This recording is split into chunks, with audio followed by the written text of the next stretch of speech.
The year is 1763, in the grand halls of Paris. Ink dries on a treaty that formally ends the 7 Years' War, a global conflict. Known in North America as the French and Indian War, the Treaty of Paris marks a moment of supreme triumph for the British Empire. French power has been decisively expelled from the North American continent, leaving Britain in control of a vast territory that now stretches from the rugged Atlantic coastline all the way to the mighty Mississippi River. This victory, however, was not without its staggering costs, and its consequences would soon sow the seeds of a new, unforeseen conflict. The war had been a colossal financial undertaking. To achieve victory, Britain had nearly doubled its national debt to an astronomical sum of £130 million. The annual interest payments alone on this debt amounted to a staggering £4.5 million, a figure that consumed nearly half of the government's entire peacetime budget. This crushing financial burden fell squarely on the shoulders of the Chancellor of the Exchequer, George Grenville, a man tasked with steering the empire back to fiscal stability. The challenges were not merely financial. The newly acquired territories in North America required a permanent military presence to defend against potential uprisings from Native American tribes and to secure the vast frontier. A standing army of 10,000 British troops was deemed necessary. The cost of maintaining this force was an additional £300,000 annually to Grenville and the British Parliament. The solution seemed both logical and just. The American colonies, the primary beneficiaries of this protection and territorial expansion, should contribute a substantial share of these ongoing expenses. From London, this reasoning was unassailable. The colonies were seen as integral components of a benevolent empire that had invested immense blood and treasure in their defense. But across the Atlantic, the perspective was starkly different. For more than a century, the 13 colonies had developed under a policy of salutary neglect. Britain, preoccupied with its European rivals, had allowed the colonies a remarkable degree of autonomy to manage their own internal affairs with minimal interference. This long tradition of self-governance had nurtured a unique political identity. Colonial assemblies, comprised of elected representatives, had grown accustomed to holding the power of the purse, controlling taxation and public spending within their own territories. They had developed a distinctly American understanding of their political rights, particularly the fundamental English right that there should be no taxation without representation. This deeply ingrained belief would soon prove to be utterly incompatible with Britain's new plans for imperial reorganization. Grenville's first major step was the Revenue Act of 1764. More commonly known as the Sugar Act. This legislation was designed to replace the largely ineffective Molasses Act of 1733, while it actually reduced the tax on foreign molasses from 6 pence to 3 pence per gallon. It came with a crucial difference. It would be strictly enforced. The act armed British customs officials with expanded powers, allowing them to search vessels and warehouses and prosecute suspected smugglers in vice-admiralty courts, which operated without a jury, rather than in local colonial courts, where juries were often sympathetic to their neighbors. The impact was immediate and alarming, especially for colonial merchants. The rum distilling industry, a cornerstone of the New England economy, relied on cheap molasses from the French and Spanish West Indies. The new, strictly enforced tax, though lower, threatened to cripple their profit margins. More fundamentally, however, the colonists saw the Sugar Act not merely as an economic policy, but as a dangerous precedent. This was the first time Parliament had passed a tax explicitly designed to raise revenue from the colonies, rather than simply to regulate trade. It was a subtle but profound shift that struck at the very heart of their cherished tradition of self-taxation. The stage was set for a constitutional clash of epic proportions. If you find this journey into the past engaging and wish to support our channel, please consider subscribing to Medieval Nocturnes. It allows us to continue creating detailed historical content like this for you to enjoy. Now, as the colonists began to organize their response to the Sugar Act, the first whispers of a unified resistance started to echo through the port cities, setting a course toward a conflict that would change the world forever. The colonial response to the Sugar Act began not with a roar, but with the scratching of quills. In the bustling port cities of Boston, New York, and Philadelphia, merchants began a frantic correspondence, sharing news of the act's damaging impact on their trade. They understood that the rigorous enforcement, the empowerment of customs officials, and the shift to juryless vice-admiralty courts posed a collective threat to their economic survival. This network of letters and pamphlets laid the groundwork for a coordinated intercolonial opposition.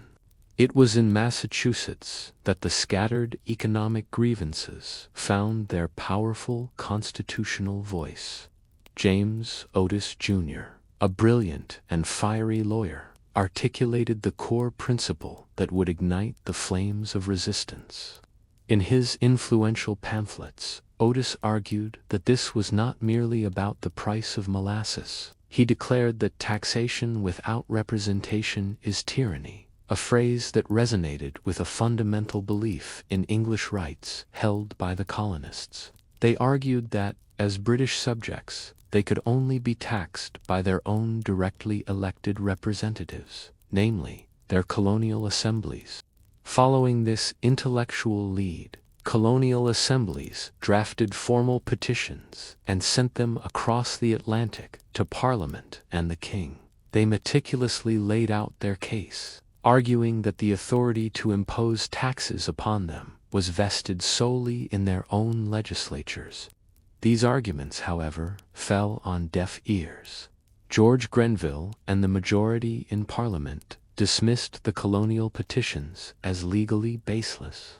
In their view, Parliament's sovereignty was absolute and extended throughout the entire British Empire.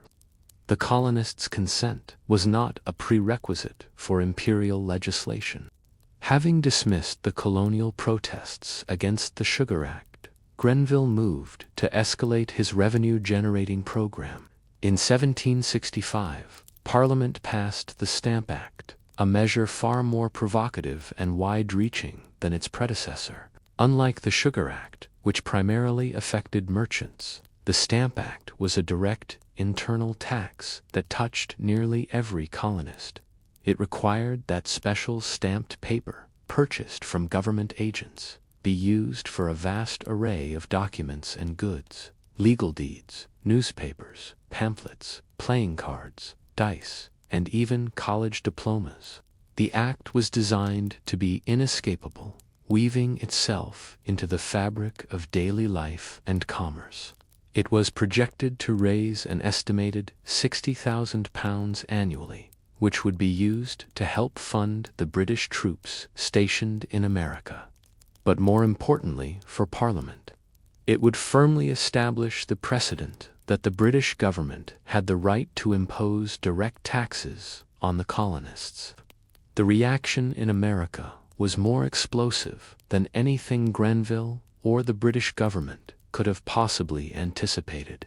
In the Virginia House of Burgesses, a charismatic young delegate named Patrick Henry took center stage. He introduced a series of resolutions known as the Virginia Resolves, which boldly declared that only the colonial assembly had the right to tax the residents of Virginia.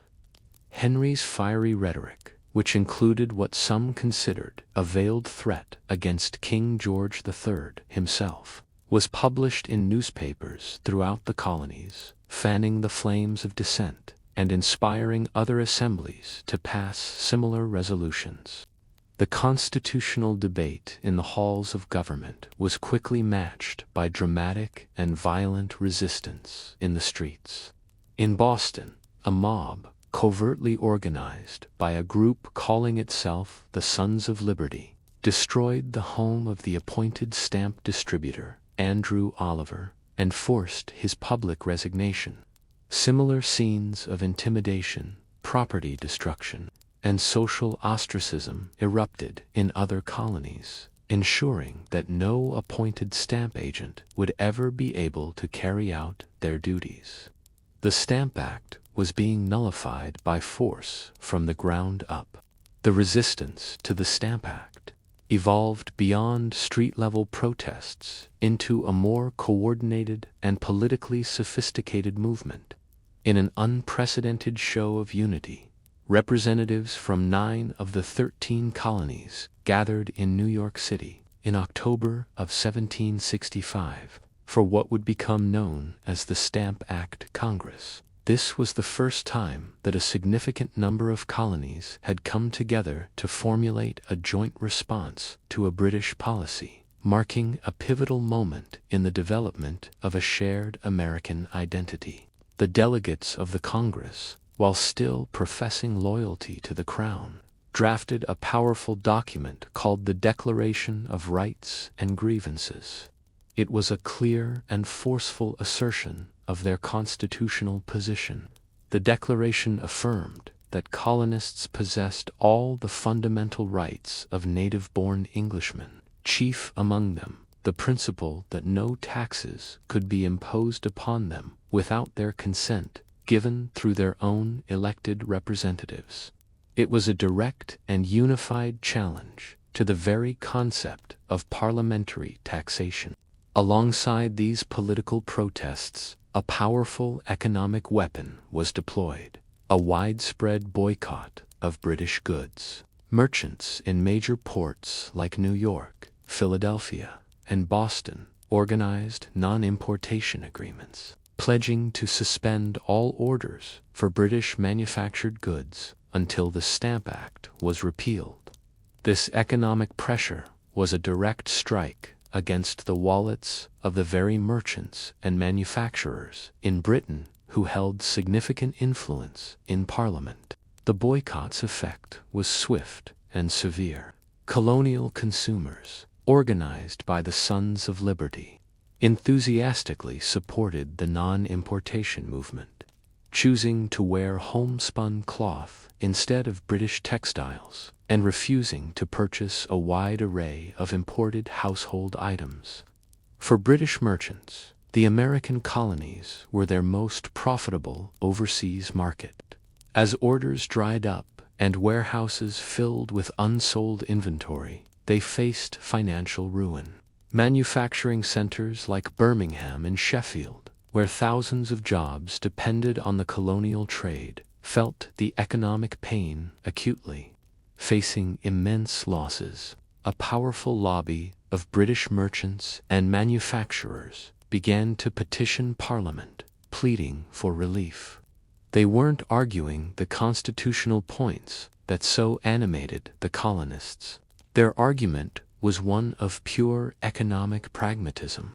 The Stamp Act, they argued, was a disastrous policy that was harming the British economy far more than it was helping the Treasury. Their influential voices added a new and decisive layer of pressure for the Act's repeal.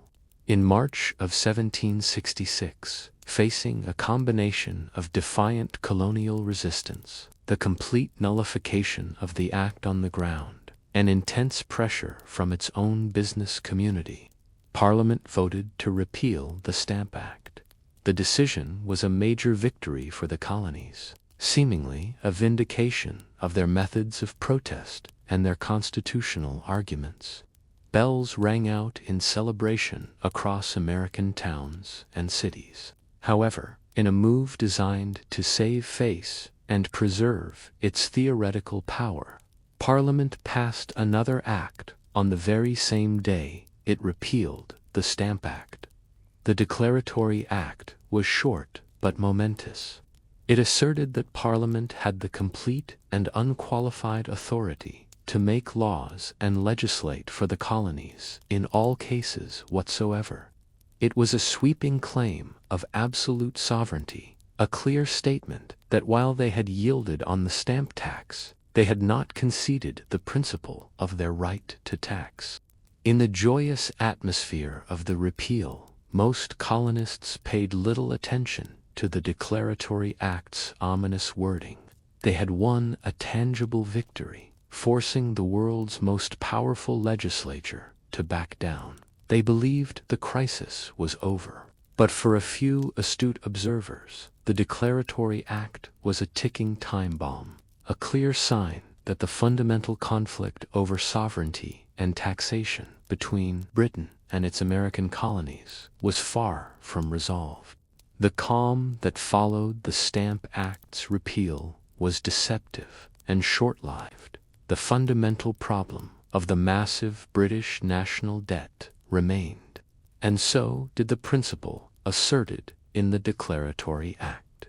The task of tackling the colonial taxation issue now fell to Charles Townshend, the new Chancellor of the Exchequer. Brash, witty, and supremely confident, Townshend believed he had a clever solution that could succeed where Grenville's heavy-handed approach had failed. Townshend seized upon a subtle distinction that some colonists themselves had made during the Stamp Act crisis. He argued that while the colonists vehemently objected to internal taxes like a stamp tax levied on domestic goods and transactions, they had long accepted Parliament's right to regulate trade through external taxes or duties on imported goods. Townshend believed he could exploit this apparent loophole to raise the necessary revenue without provoking the same constitutional outrage. In 1767, he persuaded Parliament to pass a new series of measures that became known as the Townshend Acts. These acts imposed new import duties on a range of essential goods that the colonies could not easily produce themselves: glass, lead, paints, paper, and, most famously, tea. From Townshend's perspective, these were legitimate external taxes, fully in line with the accepted practice of regulating imperial trade. However, the purpose of this new revenue was what made the Townshend Acts so insidious to the colonists. The money raised would be used to pay the salaries of royal officials in the colonies, including governors and judges. This was a direct assault on the power of the purse, one of the most significant levers of control held by the colonial assemblies. For decades, they had been able to influence the actions of royal appointees by controlling their salaries. By making these officials financially independent, the Townshend Acts threatened to free them from local accountability and tie them directly to the will of the Crown. To ensure the new duties were collected, the Acts also created an American Board of Customs Commissioners, headquartered in the volatile port of Boston. This new body was granted sweeping powers to enforce maritime law and combat the rampant smuggling that had long been a part of the colonial economy. Additional vice-admiralty courts were also established in Halifax, Boston, Philadelphia, and Charleston to prosecute violators without the inconvenience of a sympathetic local jury. The Townshend program included a punitive measure as well. The New York Restraining Act suspended the New York/Assembly's power to pass any legislation until it fully complied with the Quartering Act of 1765, which required colonies to house and supply British troops. This was a direct punishment and a stark reminder of Parliament's asserted power to interfere with and even dissolve the colonists' own elected governments. The colonial opposition to the Townshend Acts developed more slowly than the visceral reaction to the Stamp Act, but it was ultimately more profound and intellectually driven. The intellectual leadership for this new phase of resistance came from John Dickinson, a Pennsylvania lawyer. In a series of widely circulated pamphlets titled Letters from a Farmer in Pennsylvania, Dickinson elegantly dismantled Townshend's argument. Dickinson argued that the distinction between internal and external taxes was irrelevant. The true issue, he wrote, was the intent of the tax. If the purpose of a duty was to regulate trade, it was permissible. But if its purpose was to raise revenue from the colonists, it was an unconstitutional tax, regardless of where it was collected. His well-reasoned arguments circulated throughout the colonies, shaping public opinion and creating a unified intellectual framework for resistance against this new and more subtle form of parliamentary taxation. Fueled by John Dickinson's powerful arguments, the colonists moved from intellectual protest to direct economic action. The non-importation movement was revived, but this time with a level of organization and broad participation that surpassed the efforts during the Stamp Act crisis. Merchants in Boston led the way, soon followed by their counterparts in New York and Philadelphia. They established formal committees to monitor compliance, publishing the names of violators in newspapers to punish them with public shaming and social ostracism. This created a powerful enforcement mechanism rooted in community pressure. This economic boycott was not a movement confined to male merchants and politicians. Women played a central and indispensable role, organizing themselves as the Daughters of Liberty. They spearheaded the drive to replace British imports with domestically produced goods. Across the colonies, they organized spinning bees, public gatherings where they would spin wool and flax into yarn for weaving homespun cloth. This was both a practical act of economic resistance and a powerful political statement, demonstrating the colony's ability to be. The domestic sphere became a crucial front in the struggle. The Daughters of Liberty led boycotts of imported British tea and other luxury goods, popularizing alternatives and promoting frugality as a patriotic virtue. By refusing to purchase British products and managing their households to reduce reliance on imports, colonial women leveraged their consumer power to exert significant economic pressure on British manufacturers. Their actions demonstrated that the resistance movement permeated every level of colonial society. The economic impact of this highly organized boycott was substantial.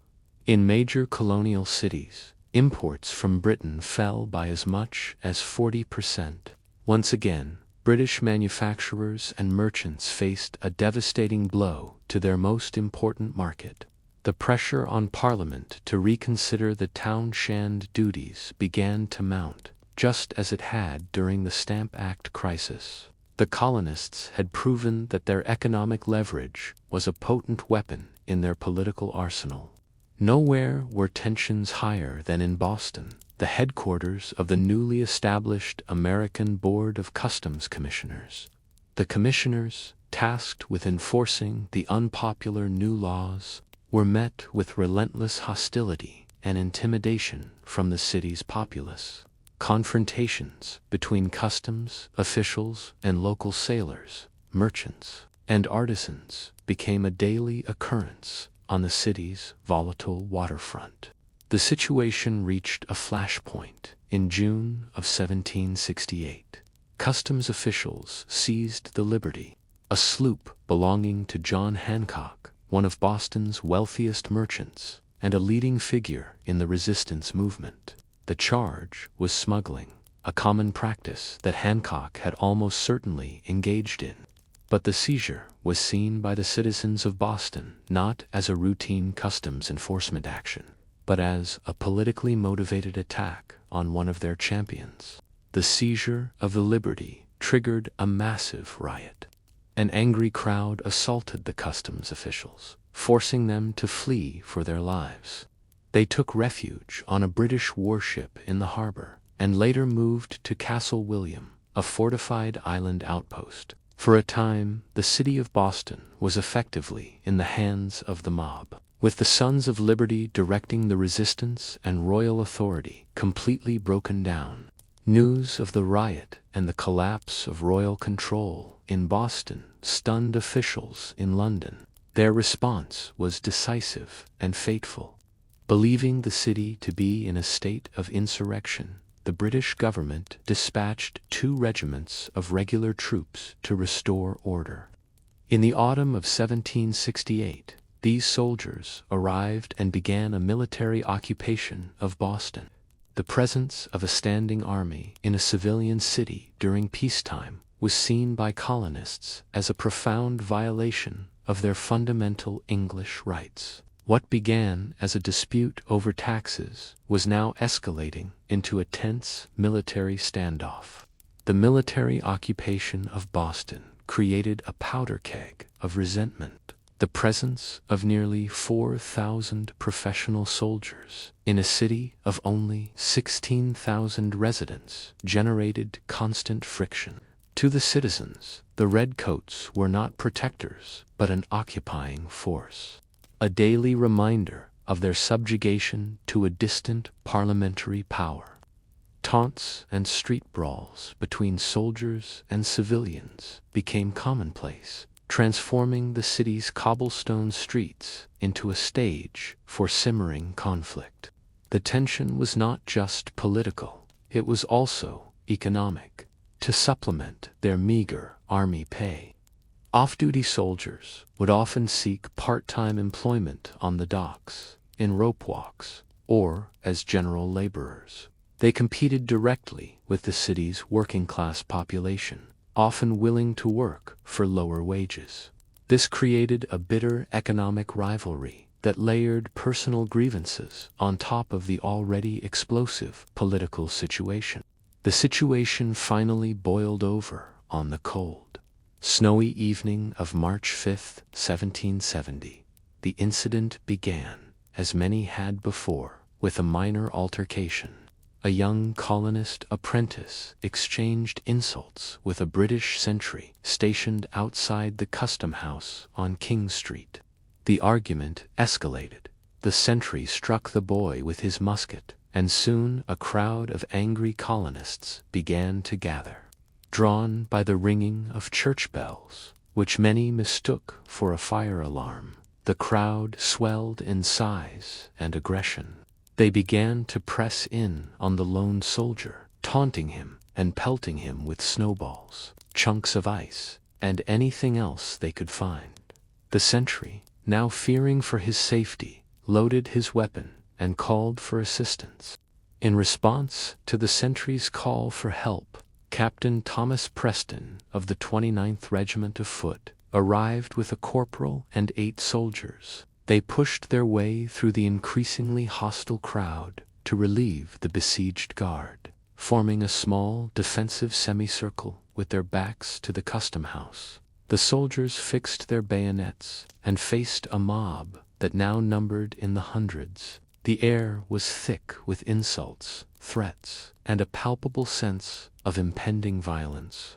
The precise sequence of events in the next few moments remains a subject of historical debate. The crowd surged forward, daring the soldiers to shoot and striking at their muskets with clubs. Amid the chaos, a voice, its origin unknown, shouted the command, "Fire!" Perhaps one soldier, having been knocked down, panicked and discharged his weapon, causing the others to follow suit. A ragged, disorganized volley of musket fire ripped through the night, directly into the crowd of unarmed civilians. When the smoke cleared, the snow on King Street was stained red. 3 men lay dead on the spot, including an African-American sailor named Crispus Attucks, who is often cited as the first casualty of the American Revolution. 2 others would die from their wounds in the following days, bringing the total number of fatalities to 5. Several more were wounded. The confrontation had turned into a massacre. In the immediate aftermath, acting Governor Thomas Hutchinson managed to disperse the crowd and had Captain Preston and his soldiers arrested. But radical leaders like Samuel Adams immediately recognized the immense propaganda value of the incident. Adams and his allies quickly labeled the event the Boston Massacre, framing it not as a chaotic riot that ended in tragedy, but as a deliberate and cruel slaughter of innocent citizens by tyrannical British soldiers. This narrative would prove to be incredibly powerful. Samuel Adams and other radical leaders masterfully shaped the narrative of the Boston Massacre. An engraving created by silversmith Paul Revere became one of the most effective pieces of propaganda in American history. It depicted a line of well-organized British soldiers firing a disciplined volley into a small, passive crowd of gentlemen. The image was a gross distortion of the chaotic and violent reality of the event, but its emotional power was undeniable. Printed and circulated throughout the colonies, Revere's engraving solidified the perception of brutal British tyranny and innocent colonial martyrdom. The propaganda campaign extended beyond images. The radicals organized a grand, elaborate public funeral for the 5 victims. Thousands of Bostonians, nearly the entire city, participated in the procession. This solemn event was less a moment of shared grief and more a powerful political rally, a silent but defiant protest against the military occupation. It united the community in a shared sense of outrage and further isolated the British soldiers and royal officials. In the tense aftermath, the arrested soldiers faced murder trials, and in a surprising turn of events, their defense was taken up by one of the colony's most respected patriots, John Adams, a cousin of Samuel. John Adams was a staunch opponent of British policy, but his commitment to the rule of law was absolute. He believed that if the colonies were to be a land of laws and not of men, then even the most hated defendants deserved a fair trial and a competent legal defense. Adams's decision was unpopular and risky, but it was a principled stand. He argued in court that the soldiers, facing a hostile and threatening mob, had acted in strength. He skillfully presented evidence of the chaos and the threats the soldiers faced, appealing to the jury's reason rather than their passion. His goal was to demonstrate to the world that, unlike the perceived tyranny of Parliament, the colony of Massachusetts was capable of administering impartial justice. The trial was a stunning success for the principles John Adams championed. The colonial jury acquitted Captain Preston and 6 of his soldiers entirely. 2 others were found guilty of the lesser charge of manslaughter, for which they were branded on the thumb and released. The verdicts, coming from a Boston jury, demonstrated a remarkable commitment to legal principles, even in the face of intense public pressure and outrage. While the legal proceedings concluded, the political impact of the massacre was carefully cultivated. Samuel Adams and others organized annual commemorations of the event. On each anniversary, a prominent patriot would deliver a powerful oration, keeping the memory of the dead alive and reinforcing the narrative of British oppression. These ceremonies became a vital tool for the resistance, maintaining anti-British sentiment during periods of relative calm and recruiting new followers to the cause.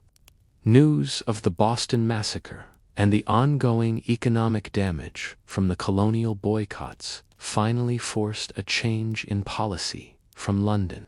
The new Prime Minister, Lord North, a man who valued stability over confrontation, concluded that the Townshend duties were a failure. They cost more to collect than the revenue they generated and had created a political firestorm.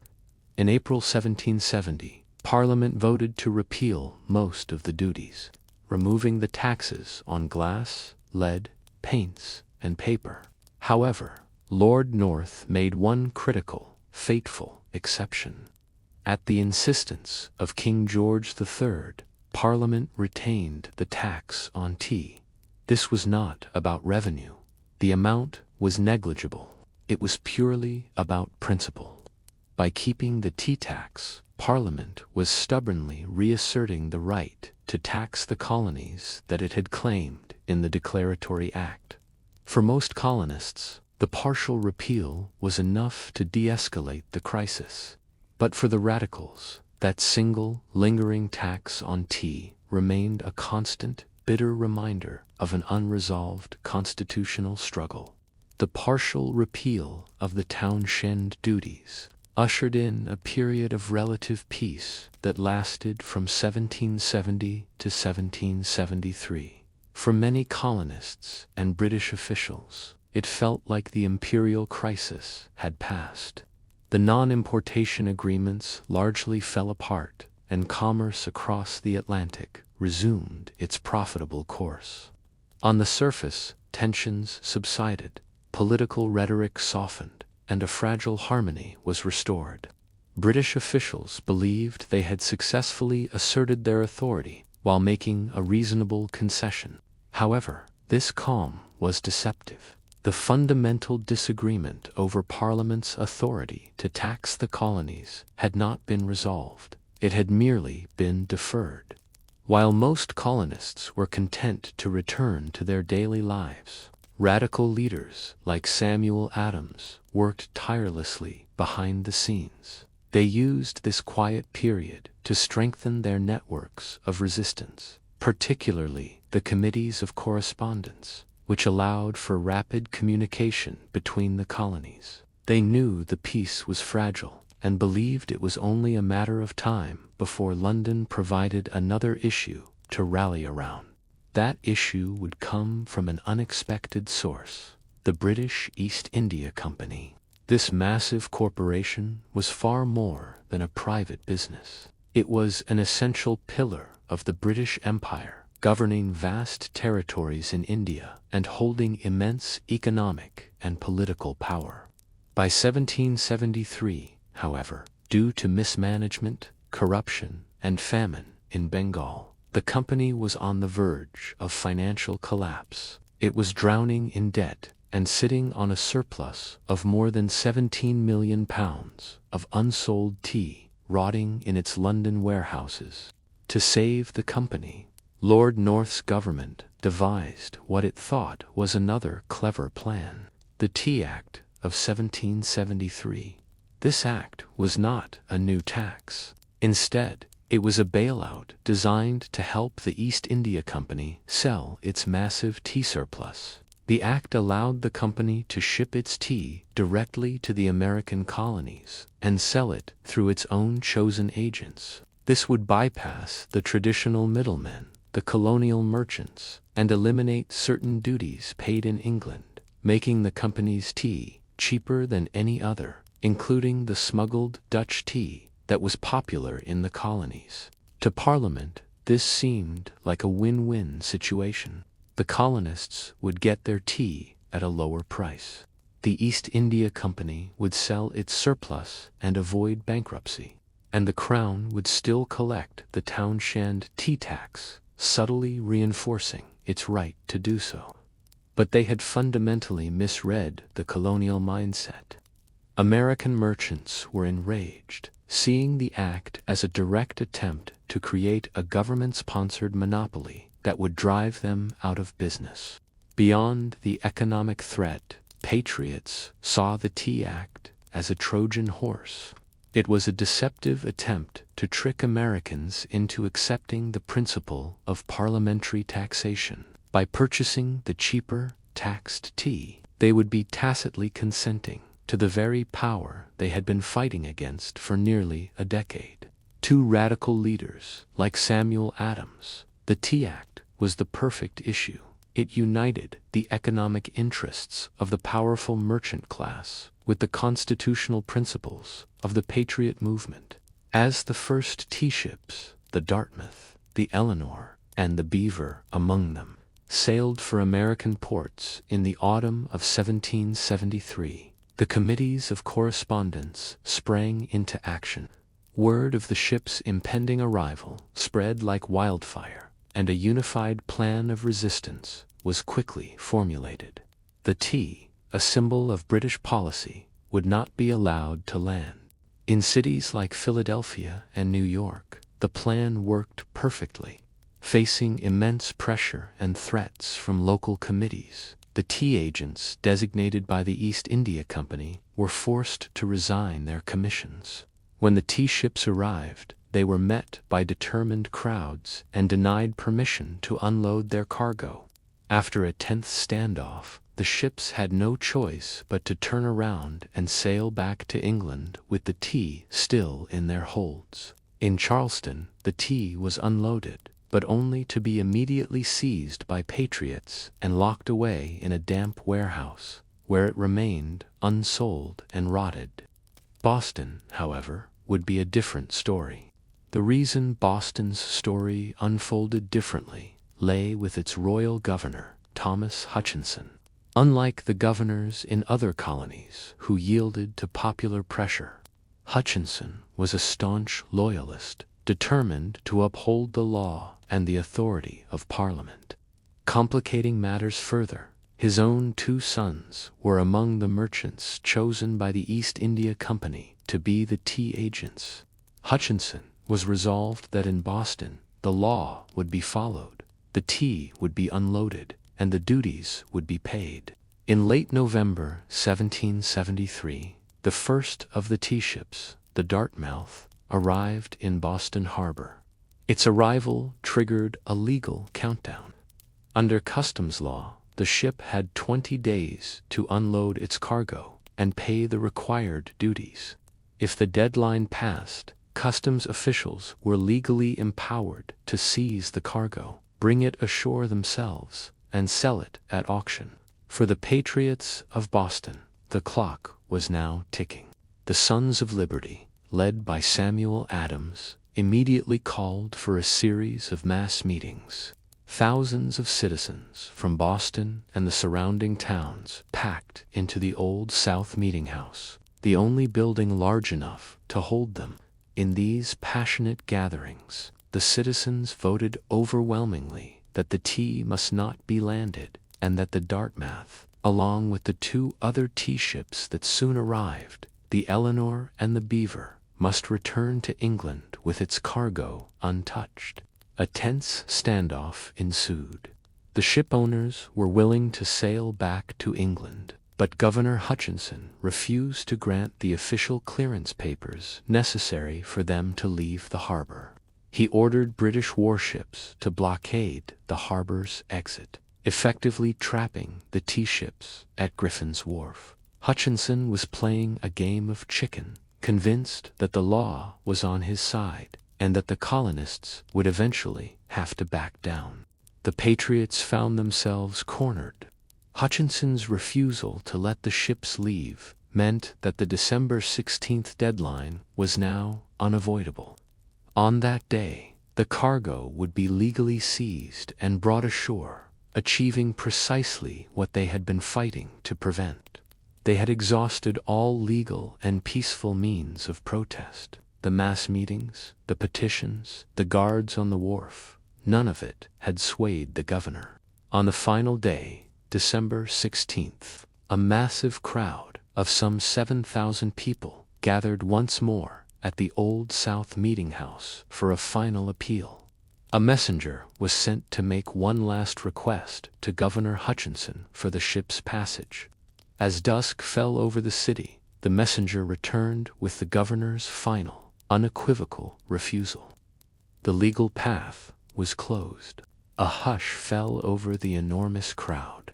Samuel Adams then rose and spoke the fateful words that served as a prearranged signal. "This meeting can do nothing more to save the country." The statement was electrifying. It was the moment the patriots had been waiting for, the signal that the time for talk was over and the time for direct action had arrived.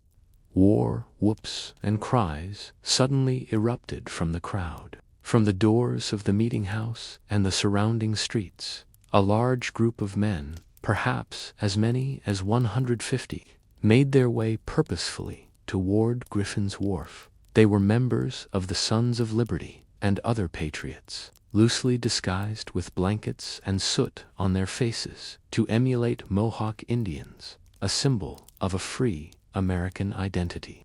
Their destination was the 3 silent ships, laden with the hated tea, anchored in the dark water. Arriving at Griffin's Wharf, the disguised patriots moved with surprising speed and order. They were divided into 3 groups, one for each of the tea ships, the Dartmouth, the Eleanor, and the Beaver. The ship crews and captains offered no resistance, wisely stepping aside as the colonists boarded. This was not to be a chaotic, violent riot, but a disciplined and systematic operation with a single, focused objective. For the next 3 hours, the only sounds that broke the night's silence were the splintering of wood and the splash of tea into the cold harbor water. The participants worked tirelessly, hoisting the heavy tea chests, each weighing nearly 400 pounds, from the ship's holds onto the decks. Using hatchets and axes, they methodically smashed open every single one of the 342 chests. The contents were then dumped over the sides of the ships.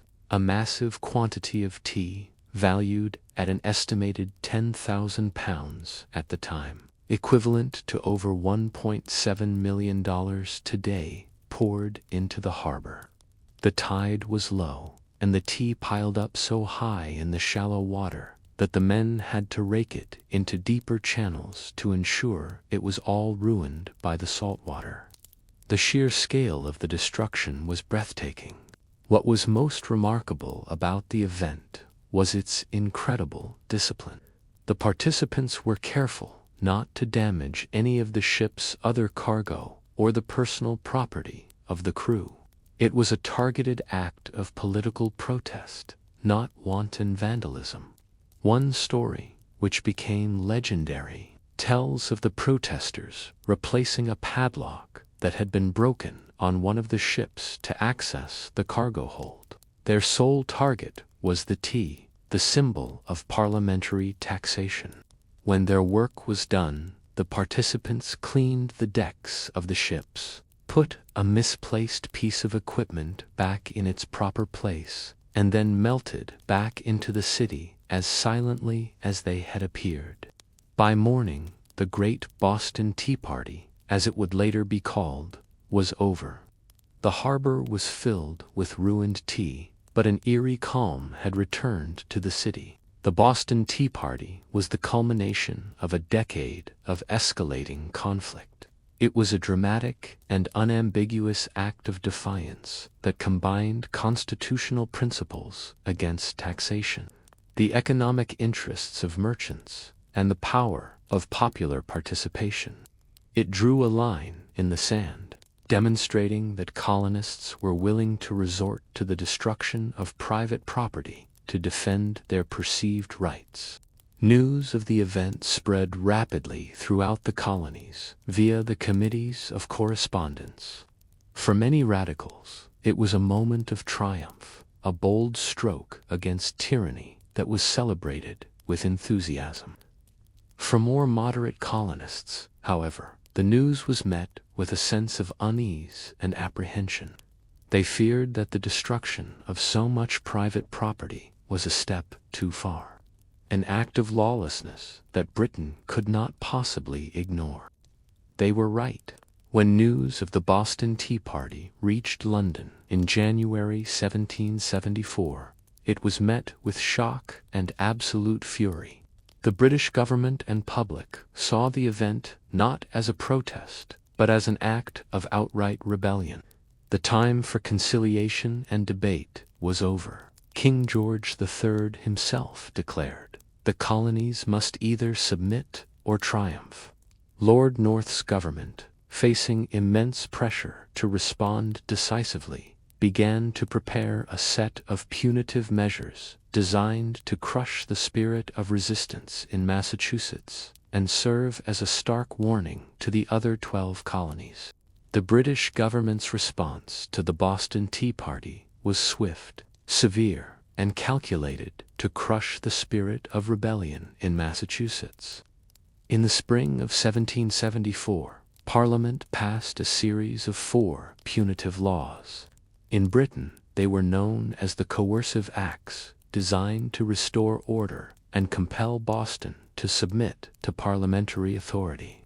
In the American colonies, however, they would be given a far more evocative name, the Intolerable Acts. The first and most immediate of these was the Boston Port Act. This law ordered the complete closure of the Port of Boston to all commercial traffic. Effective June 1, 1774, the harbor, the lifeblood of the city's economy, would remain sealed by a Royal Navy. Blockade until the city of Boston formally apologized and paid the East India Company in full for the destroyed tea. The act was a form of collective punishment designed to strangle the city's economy and turn its citizens against the radical leaders. The second act was the Massachusetts Government Act, which struck at the very heart of the colony's political traditions. It unilaterally altered the Massachusetts Charter, a document that had defined its government for nearly a century. The act decreed that the upper house of the colonial legislature would no longer be elected by the people, but would be appointed directly by the Crown.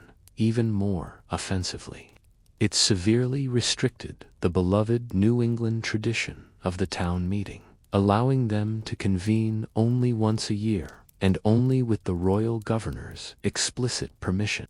Next came the Administration of Justice Act.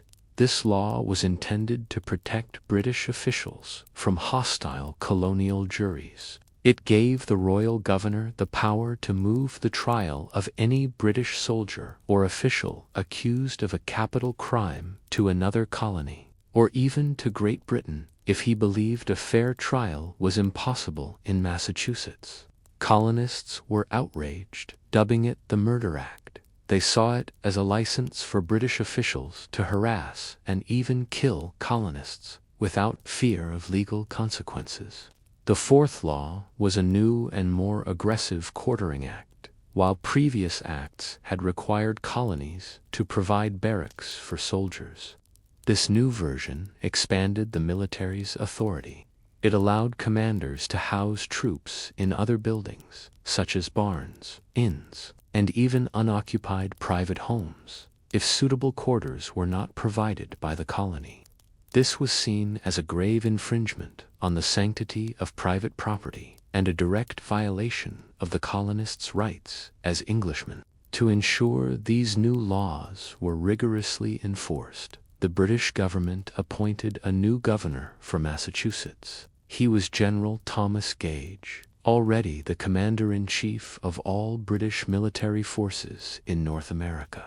The appointment of a military general to a civil office was a clear and unambiguous signal that Britain was shifting from a policy of political persuasion to one of military enforcement.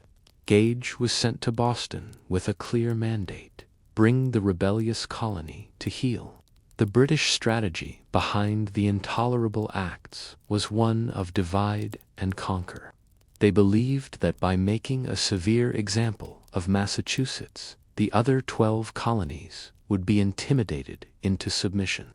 They gambled that the other colonies, seeing the harsh punishment meted out to Boston, would abandon the radical cause and reaffirm their loyalty to the crown out of fear. It was a calculated risk based on a profound misunderstanding of the growing sense of solidarity among the colonies. The British government's gamble that they could isolate Massachusetts backfired spectacularly. The intolerable acts produced the exact opposite of their intended effect. Instead of intimidating the other colonies into silence, the harsh punishments galvanized them into action. They saw the assault on Massachusetts' rights not as a localized issue, but as a direct threat to the liberties of every colony. If Parliament could unilaterally close Boston's port and dismantle its government, what was to stop them from doing the same to Philadelphia, New York, or Charleston? The Committees of Correspondence, the Patriot Communication Network, established years earlier, now proved their immense value. Riders carried news of the intolerable acts from town to town, colony to colony, with incredible speed. This rapid exchange of information ensured that a coordinated, unified response could be formulated, preventing Britain from dealing with each colony individually. A sense of shared crisis and common cause began to sweep across the continent. Nowhere was the solidarity with Massachusetts more powerfully expressed than in Virginia, the largest and most influential of the colonies. The Virginia House of Burgesses, led by a rising generation of patriots, including Thomas Jefferson, Patrick Henry, and George Washington, passed a resolution declaring June 1st, the day the Boston Port Act was to take effect, as a day of fasting, humiliation, and prayer. It was a powerful gesture of political and spiritual solidarity with their besieged brethren to the north. This act of defiance was too much for Virginia's royal governor, Lord Dunmore, who promptly dissolved the assembly. But the Burgesses were not deterred.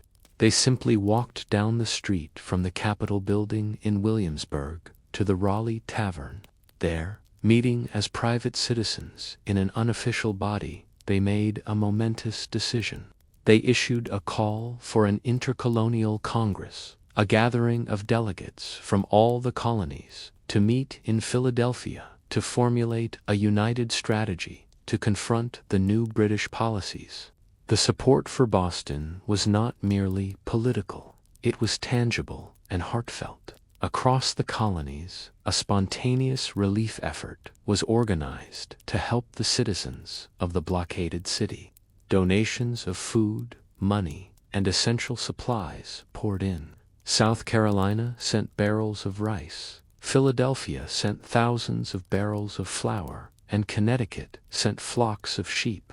This outpouring of aid demonstrated an unprecedented level of intercolonial unity, proving that the colonies were beginning to see themselves not as separate entities, but as a single people facing a common threat.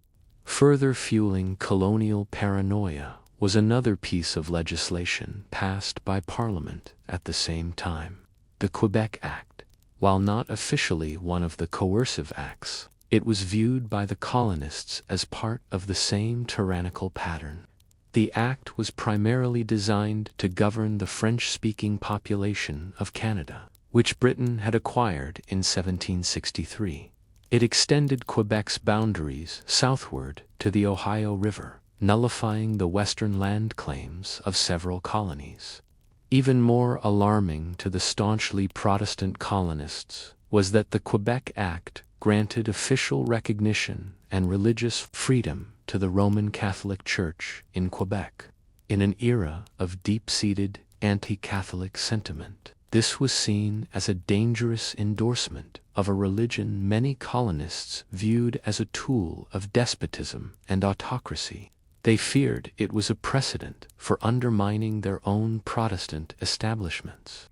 The combined effect of the intolerable acts and the Quebec Act was to create a perfect storm of colonial fear and outrage.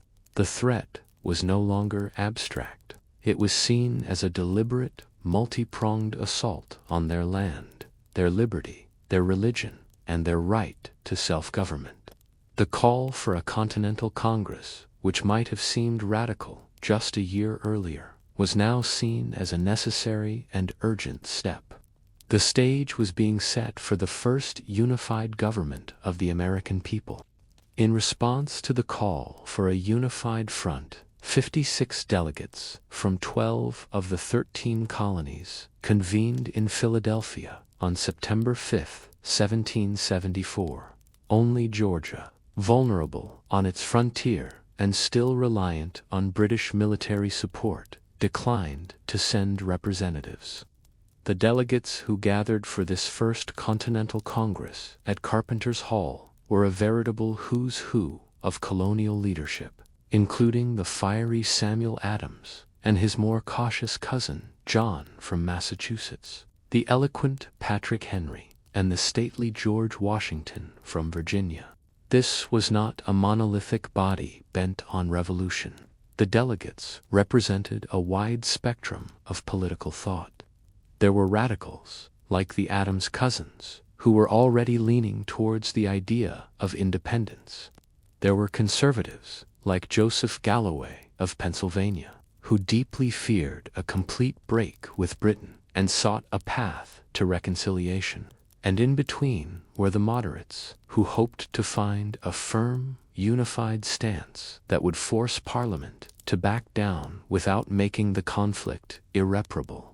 The first major test of these differing views came with a proposal from the conservative faction. Joseph Galloway put forth a carefully constructed plan of union, which called for the creation of an American colonial parliament. This Grand Council would be elected by the colonial assemblies and would act as a sort of American branch of the British Parliament. Under his plan, all laws pertaining to the colonies would have to be approved by both the British Parliament and the new American Grand Council. It was an ingenious compromise, offering the colonists representation while preserving the imperial structure. Galloway's plan was the high watermark for those who sought a peaceful, negotiated settlement within the British Empire. It attracted significant support from moderate delegates, who were wary of the escalating conflict. After extensive and passionate debate, the plan was put to a vote. In a pivotal moment that set the future course of American history, Galloway's plan of union was rejected by a single, solitary vote. The more radical faction had narrowly won, and the path of reconciliation was abandoned in favor of resistance. Having rejected compromise, the Congress moved to adopt a more confrontational strategy. They created the Continental Association, the most comprehensive and unified plan of economic warfare yet devised. It was a formal agreement to halt all commerce with Great Britain until the intolerable acts were repealed. This went far beyond any previous boycott. The association had three parts. First, it called for the non-importation of all British goods, starting in December 1774. Second, it called for the non-consumption of British products, meaning colonists were urged not to buy or use any British goods they already had. Third, and most threateningly, it scheduled a non-exportation of all American goods to Britain and the West Indies to begin in the autumn of 1775, if their grievances were not addressed. To enforce this, the Congress called for a committee to be elected in every county, city, and town to monitor compliance, effectively creating a parallel government structure that challenged the authority of the Crown. While preparing for economic warfare, the Congress also drafted a formal Declaration of Rights and Grievances. This document reasserted the colonists' rights as Englishmen and condemned the intolerable acts and other recent parliamentary measures as unconstitutional, still hoping to avoid a final break. They also approved a direct petition to King George III. They carefully worded it as an appeal from loyal subjects, blaming their troubles on corrupt and tyrannical ministers, not on the king himself. It was a final, faint hope that the monarch might intervene and restore harmony. After 7 weeks of intense debate, the First Continental Congress adjourned in late October 1774. They had achieved a remarkable degree of unity, transforming scattered protests into a coordinated continental resistance. Before departing, they made one final, crucial decision. They agreed to meet again in May of 1775 if their demands were not met. This was a clear signal that they did not expect a quick resolution and were prepared for a long and sustained struggle. While the Continental Congress deliberated in Philadelphia, General Gage in Boston found himself in an increasingly untenable position. The intolerable acts which he was sent to enforce were proving to be a spectacular failure. His military authority was absolute within Boston, where his garrison of redcoats patrolled the streets. But beyond the narrow neck of land that connected Boston to the mainland, his power vanished. In the towns and villages of rural Massachusetts, the acts were openly defied, and royal authority had effectively collapsed. In direct violation of the Massachusetts Government Act, colonists established their own shadow government, the Massachusetts Provincial Congress. This extra-legal body met in towns like Concord and Cambridge, far from Gage's reach. It assumed all the essential functions of a government. It collected taxes, organized supplies, and, most importantly, began to direct the activities of the colonial militia. Courts operating under royal authority were shut down, and officials appointed by Gage were forced to resign under intense public pressure. Throughout the countryside, military preparations began to accelerate at an alarming rate. Local militia companies, many of them dating back to the earliest days of the colony, began to drill more frequently. Special units were formed, known as Minutemen, who pledged to be ready to fight at a minute's notice. Under the direction of the Provincial Congress, they began to stockpile weapons, gunpowder, and ammunition. The quiet town of Concord, about 20 miles northwest of Boston, was chosen as a major depot for these military supplies. General Gage was not blind to these developments. His spies provided him with detailed reports of the colonists' military preparations. However, he found himself with only about 3,000 soldiers to control an entire hostile colony. He repeatedly wrote to London, requesting more troops, but his warnings about the scale of the colonial resolve were consistently underestimated by his superiors. They remained convinced that the resistance was the work of a small band of loudmouthed radicals who would crumble at the first show of real force. In London, patience had run out. By early 1775, the king and his ministers, particularly the hardline Secretary of State for the Colonies, Lord Dartmouth, decided that the time for talk was over. They declared Massachusetts to be in a state of open rebellion. They rejected the petitions of the Continental Congress and ordered Gage to take decisive action to restore imperial authority. The specific instructions sent to Gage were clear and provocative.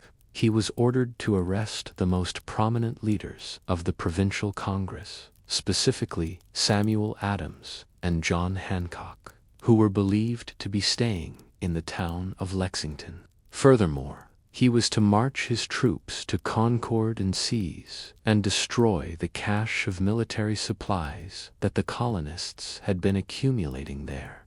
Faced with these direct orders, Gage had little choice but to act. He devised a plan for a secret, nighttime expedition to Concord. The mission would be carried out by his elite troops, the light infantry and grenadiers, who would march under the cover of darkness to catch the colonists by surprise. He hoped to complete the mission and return to Boston before any significant armed resistance could be organized. However, Boston was a city under occupation, and secrets were nearly impossible to keep.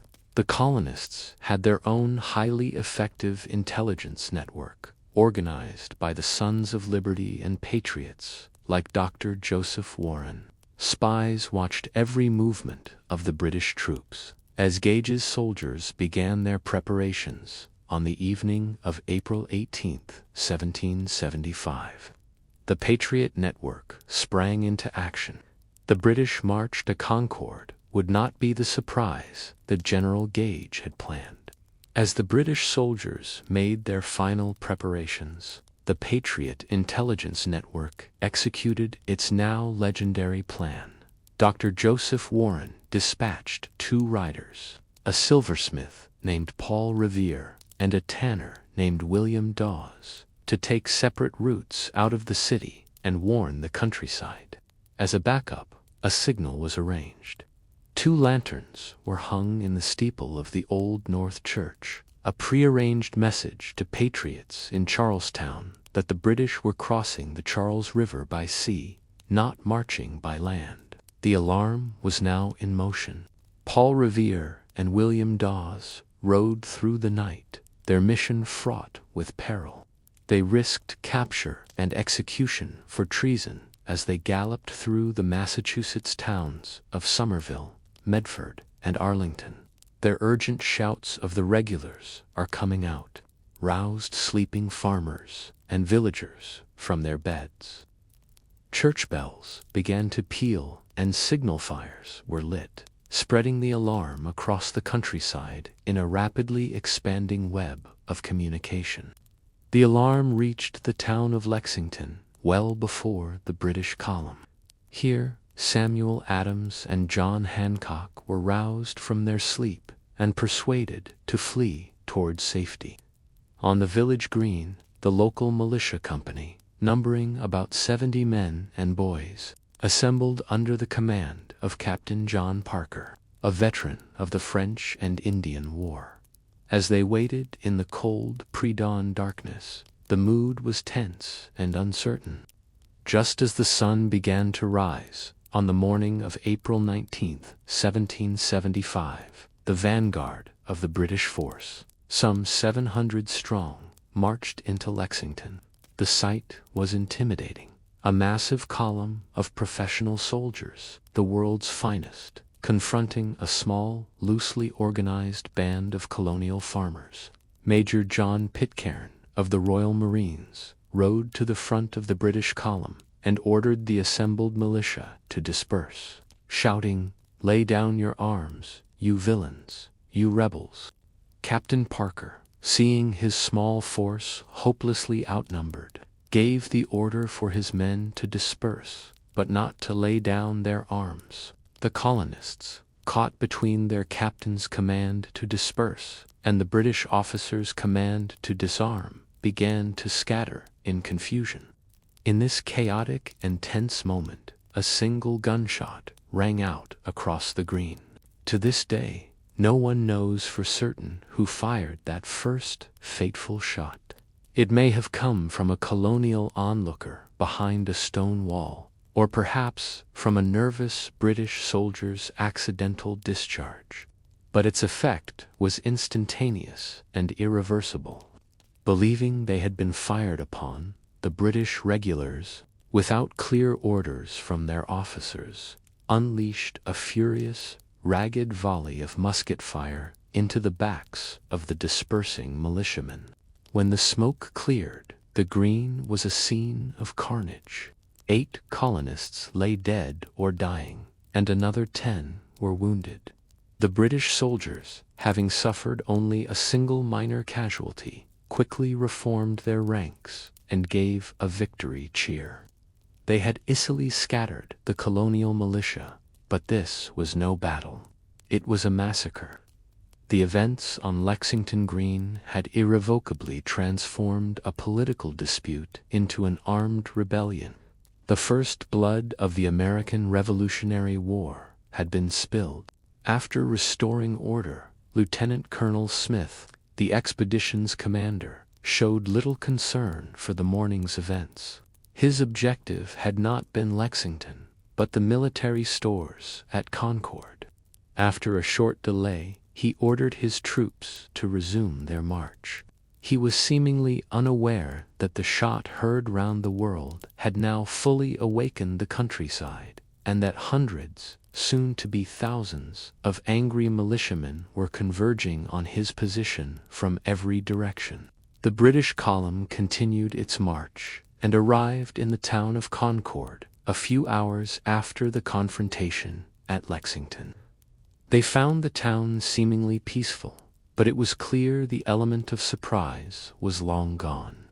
The troops broke into smaller detachments to carry out their primary mission, finding and destroying the colonists' hidden cache of military supplies. The search yielded some results, but far less than they had hoped for.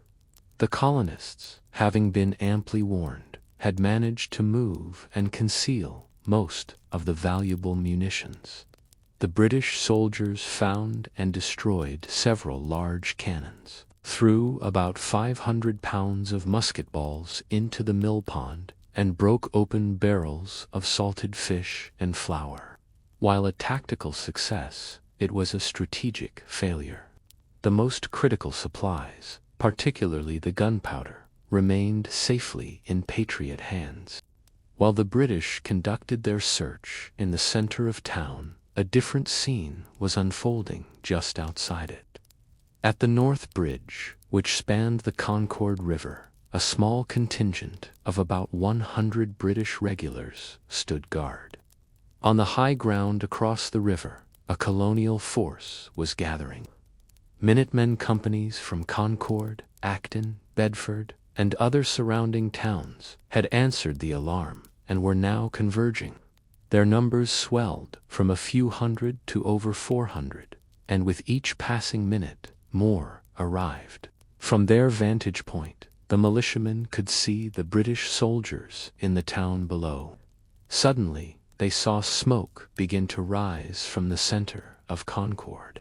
The British were burning some captured wooden supplies, but the militia on the hill feared the worst, that the redcoats were putting the entire town to the torch. This was the spark. A wave of anger and resolve swept through the ranks. A Concord officer, Joseph Hosmer, turned to his commander and asked urgently, "Will you let them burn the town down?" The decision was made to march down and confront the soldiers guarding the bridge. The column of about 400 militiamen advanced with a quiet, grim determination. The Acton Company, led by a 30-year-old gunsmith named Captain Isaac Davis, took the lead.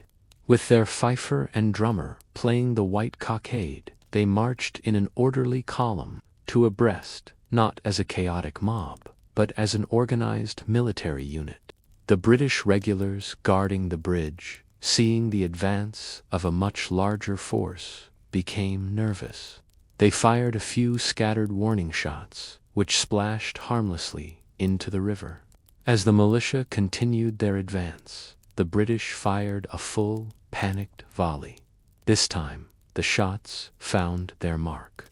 Captain Isaac Davis and Private Abner Hosmer of Acton were struck and killed instantly, the first colonial soldiers to die in a coordinated engagement. Seeing their comrades fall, the colonial officers knew this was the point of no return. Major John Buttrick of Concord, who was leading the advance, turned and shouted the now famous command, "Fire, fellow soldiers, for God's sake, fire." For the first time that day, American colonists were given a direct order to fire upon the soldiers of their king. The colonists answered with a single, disciplined, and devastating volley. Their fire was far more effective than the panicked shots of the British. 3 redcoats were killed, and 9 more were wounded.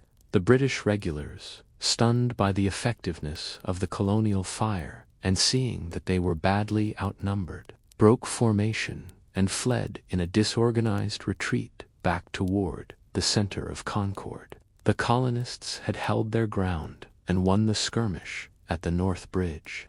The momentum of the day had completely and irrevocably shifted. Back in the center of Concord, Lieutenant Colonel Smith heard the musket fire from the North Bridge and saw his beleaguered light infantry retreating in disorder. He quickly realized his situation had become perilous. His mission to seize the military stores was largely a failure, and the entire countryside was now an armed and angry hornet's nest. He was 16 miles deep in hostile territory, and with colonial militia converging from every direction, his only option was to begin the long, dangerous march back to the safety of Boston. Around noon, Smith ordered his troops to reform and begin their retreat. The march back to Boston would follow the same road they had taken that morning, but the landscape had been transformed. What had been a quiet country road was now a 16-mile-long gauntlet, lined with thousands of colonial militiamen who were determined to make the British pay for the blood spilled at Lexington. The fighting that erupted along this battle road was unlike anything the British regulars had ever experienced.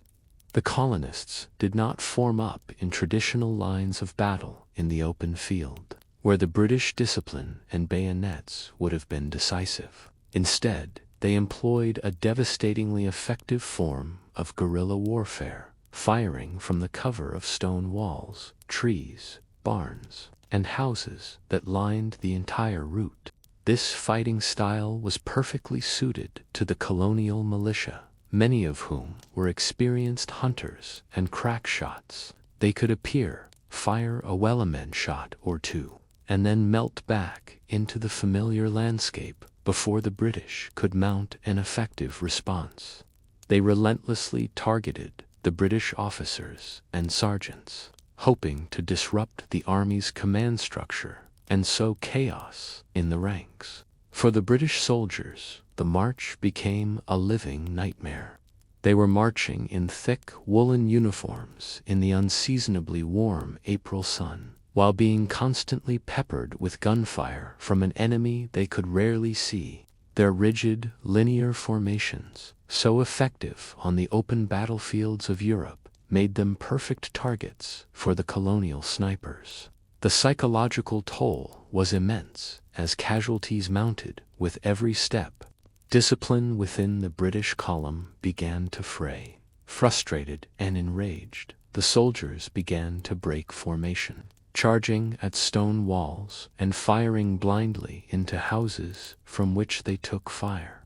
These small counterattacks were often futile and only served to exhaust the troops further. Their orderly retreat began to devolve into a desperate running battle for survival. At a place called Miriam's Corner, where the road narrowed to cross a small bridge, the situation grew even worse. Here, militia companies from several towns converged, allowing them to pour a concentrated fire into the tightly packed British column. The redcoats took heavy casualties at this and several other choke points along the road, transforming their retreat into a rout. As the British column staggered back towards Lexington, the site of their easy victory that morning, they were on the verge of complete disintegration. They were running low on ammunition, and the number of dead and wounded was becoming unmanageable. Smith's entire command was facing the very real possibility of being completely wiped out or forced to surrender. Their only hope was that a relief force had been sent from Boston to rescue them. Back in Boston, General Gage had grown increasingly anxious as the day wore on, with no word from Smith's expedition. Fearing the worst, he had dispatched a relief force around mid-morning. This was a full brigade of about 1,000 men. including Royal Marines, and 2 artillery pieces, under the command of the capable Brigadier General Hugh Percy. Their mission was to march to Lexington and assist Smith's column on its return. Percy's column arrived at Lexington in the nick of time. They reached the town just as Smith's battered and terrified survivors were stumbling in, their formations shattered and their ammunition nearly exhausted. The sight of the fresh brigade and its powerful cannons was a godsend. Percy quickly ordered his artillery to open fire, and the roar of the cannons did what the muskets could not. It temporarily dispersed the colonial militia, who had no defense against artillery. Under the protective cover of Percy's cannons, the remnants of Smith's original column were given a precious hour to rest, tend to their wounded, and recover their composure. The respite was desperately needed, but the strategic situation remained dire. Percy now commanded a combined force of about 1,700 men, but they were still deep in hostile territory, and it was clear the day's fighting was far from over. With Smith's men partially recovered, Percy gave the order to resume the march to Boston. He was now in command of the entire force, and he conducted a more professional and tactical retreat. He used his cannons effectively to keep the militia at a distance, and sent out flanking parties to clear houses and stone walls along the route. But the colonial forces had also grown stronger and more organized. Throughout the afternoon, militia companies from towns farther away had continued to arrive. The number of Americans fighting now swelled to nearly 4,000. They may not have had a single command structure, but they shared a single purpose. The fighting on the road from Lexington to Boston was even more intense and bloody than the fighting on the road from Concord. The fighting reached its savage peak in the town of Monotony, now modern-day Arlington. Here, the retreat became a brutal house-to-house struggle. British flanking parties, enraged and desperate, broke into homes, fighting colonists in their kitchens and parlors. Both sides committed acts of great bravery and great cruelty in this chaotic and intimate form of warfare. Finally, as evening fell, Percy's battered column fought its way to the safety of Charlestown, just across the river from Boston. They secured the high ground of Bunker Hill and were finally safe under the protective cannons of the British warships anchored in the harbor. The long, bloody gauntlet was over. The British soldiers, having marched for nearly 20 hours and fought for most of the day, collapsed from exhaustion. The day's events were a tactical disaster and a profound strategic shock for the British. Of the roughly 1,700 soldiers who had participated, 73 were killed, 174 were wounded, and 26 were missing. They had been mauled by a supposedly undisciplined rabble of farmers. The colonists, in contrast, suffered approximately 49 killed and 41 wounded. The British had set out to disarm the rebellion with a show of force. Instead, they had been humiliated, taken heavy losses, and armed the rebellion with a powerful and galvanizing victory. The morning after the battles of Lexington and Concord revealed a stunning and unprecedented new reality. The militia companies that had swarmed to the battle road did not simply melt back to their farms. Instead, they stayed, joined by a continuous stream of new arrivals from across New England. They began to form a crude but effective siege line that stretched for miles, from the Mystic River to the north of Boston down to Roxbury in the south. The speed and scale of this mobilization were astonishing. Within days, what had been a collection of town militias had transformed into a makeshift army of nearly 15,000 men. They came from every corner of Massachusetts, and soon from Connecticut, New Hampshire, and Rhode Island as well. This spontaneous gathering, which came to be known as the Army of Observation, had effectively trapped General Gage's entire professional British army within the confines of the Boston Peninsula. This new army was a far cry from a professional military force. It lacked a unified command structure, a reliable supply system, and adequate shelter. Its greatest and most critical shortage was gunpowder. Yet what it lacked in formal organization, it made up for in raw determination. The Massachusetts Provincial Congress quickly appointed a veteran of the French and Indian War, General Artemus Ward, as the nominal commander, and he began the immense task of trying to forge this passionate but disorganized mob into a cohesive fighting force. As the siege of Boston took shape, express riders on fresh horses were carrying the news of the Lexington massacre south. These riders covered hundreds of miles in record time. The news reached New York City in 4 days, Philadelphia in 6, and was being read in Virginia just over a week after the event. The accounts, often exaggerated and filled with patriotic fervor, spread like wildfire through the colonial press. The effect of the news on the other 12 colonies was electric. Any lingering hopes for a peaceful reconciliation were shattered for a vast number of colonists. The carefully crafted narrative was one of innocent farmers and peaceful citizens being slaughtered without provocation by the king's tyrannical soldiers. This powerful story cut through complex constitutional arguments and created a shared sense of outrage that unified the colonies in a way nothing had before. Across the colonies, the news prompted immediate action. Radical patriots, emboldened by the events in Massachusetts, moved to seize control of local governments and military supplies. British forts and arsenals were taken over, and their caches of weapons and gunpowder were secured for the colonial cause. Loyalist sentiment, which had been a significant force in many communities, was now suppressed through intimidation and public pressure. The time for choosing sides had arrived. For General Gage and his army, their position had become deeply humiliating.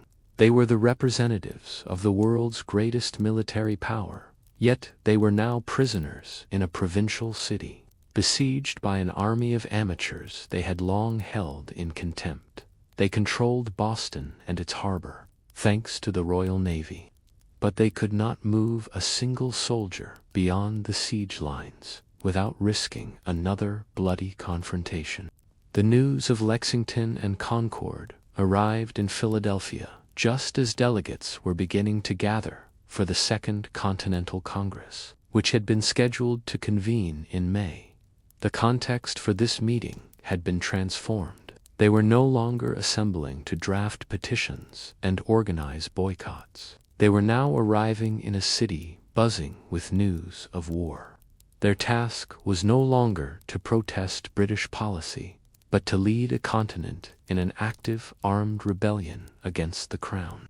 As the siege of Boston tightened, the most distinguished leaders from all 13 colonies began to gather in Philadelphia for the Second Continental Congress in May of 1775. The atmosphere was profoundly different from their first meeting. Gunfire had replaced grievances as the most pressing issue.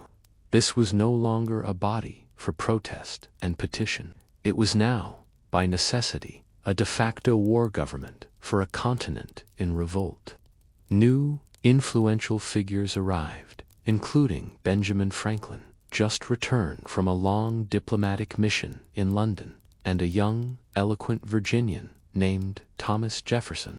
A legal basis for their existence, or a reliable source of funding and supplies. They were a Massachusetts army, but they were fighting what was quickly becoming an American cause. Congress knew it had to take control. Professional Continental Army, This, he argued, was essential to give the conflict legitimacy and to unite all the colonies in the military effort. More conservative delegates, led by John Dickinson of Pennsylvania, hesitated.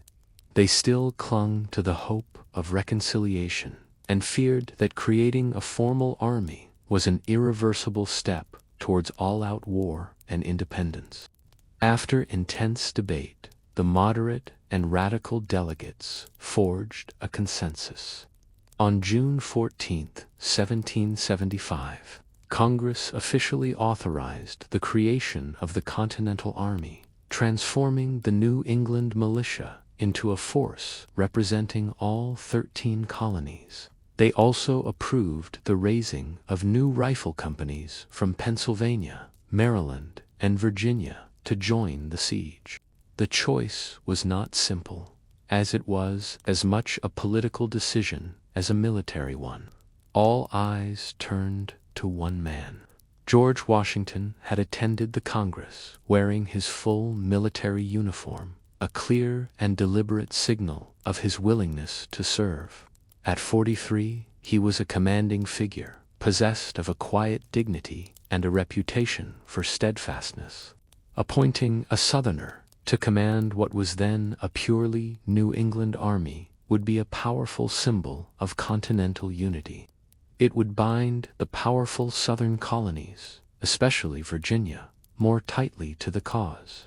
Washington also possessed more military experience than nearly any other delegate, having served as a high-ranking officer in the French and Indian War.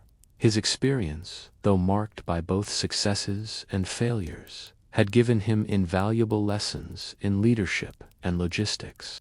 On June 15th, the Congress unanimously elected George Washington as General and Commander-in-Chief of the new Continental Army. In his acceptance speech, Washington displayed a humility that would become his hallmark. He stated that he did not believe he was equal to the momentous task, but he would serve to the best of his ability. In a gesture that cemented his reputation for Republican virtue, he refused to accept a salary, asking only that Congress cover his expenses. The colonies were no longer just a collection of separate entities in protest. With a unified army and a commander-in-chief, they had formally embarked on the perilous path of organized warfare. The city remained under siege, but the British Army's composition was changing. In late May, reinforcements arrived from Britain, bringing the total number of redcoats to over 6,000. More importantly, they were accompanied by 3 of the king's most respected major generals, William Howe, Henry Clinton, and John Burgoyne. First on the Dorchester Heights to the south, and then on the Charlestown Peninsula to the north.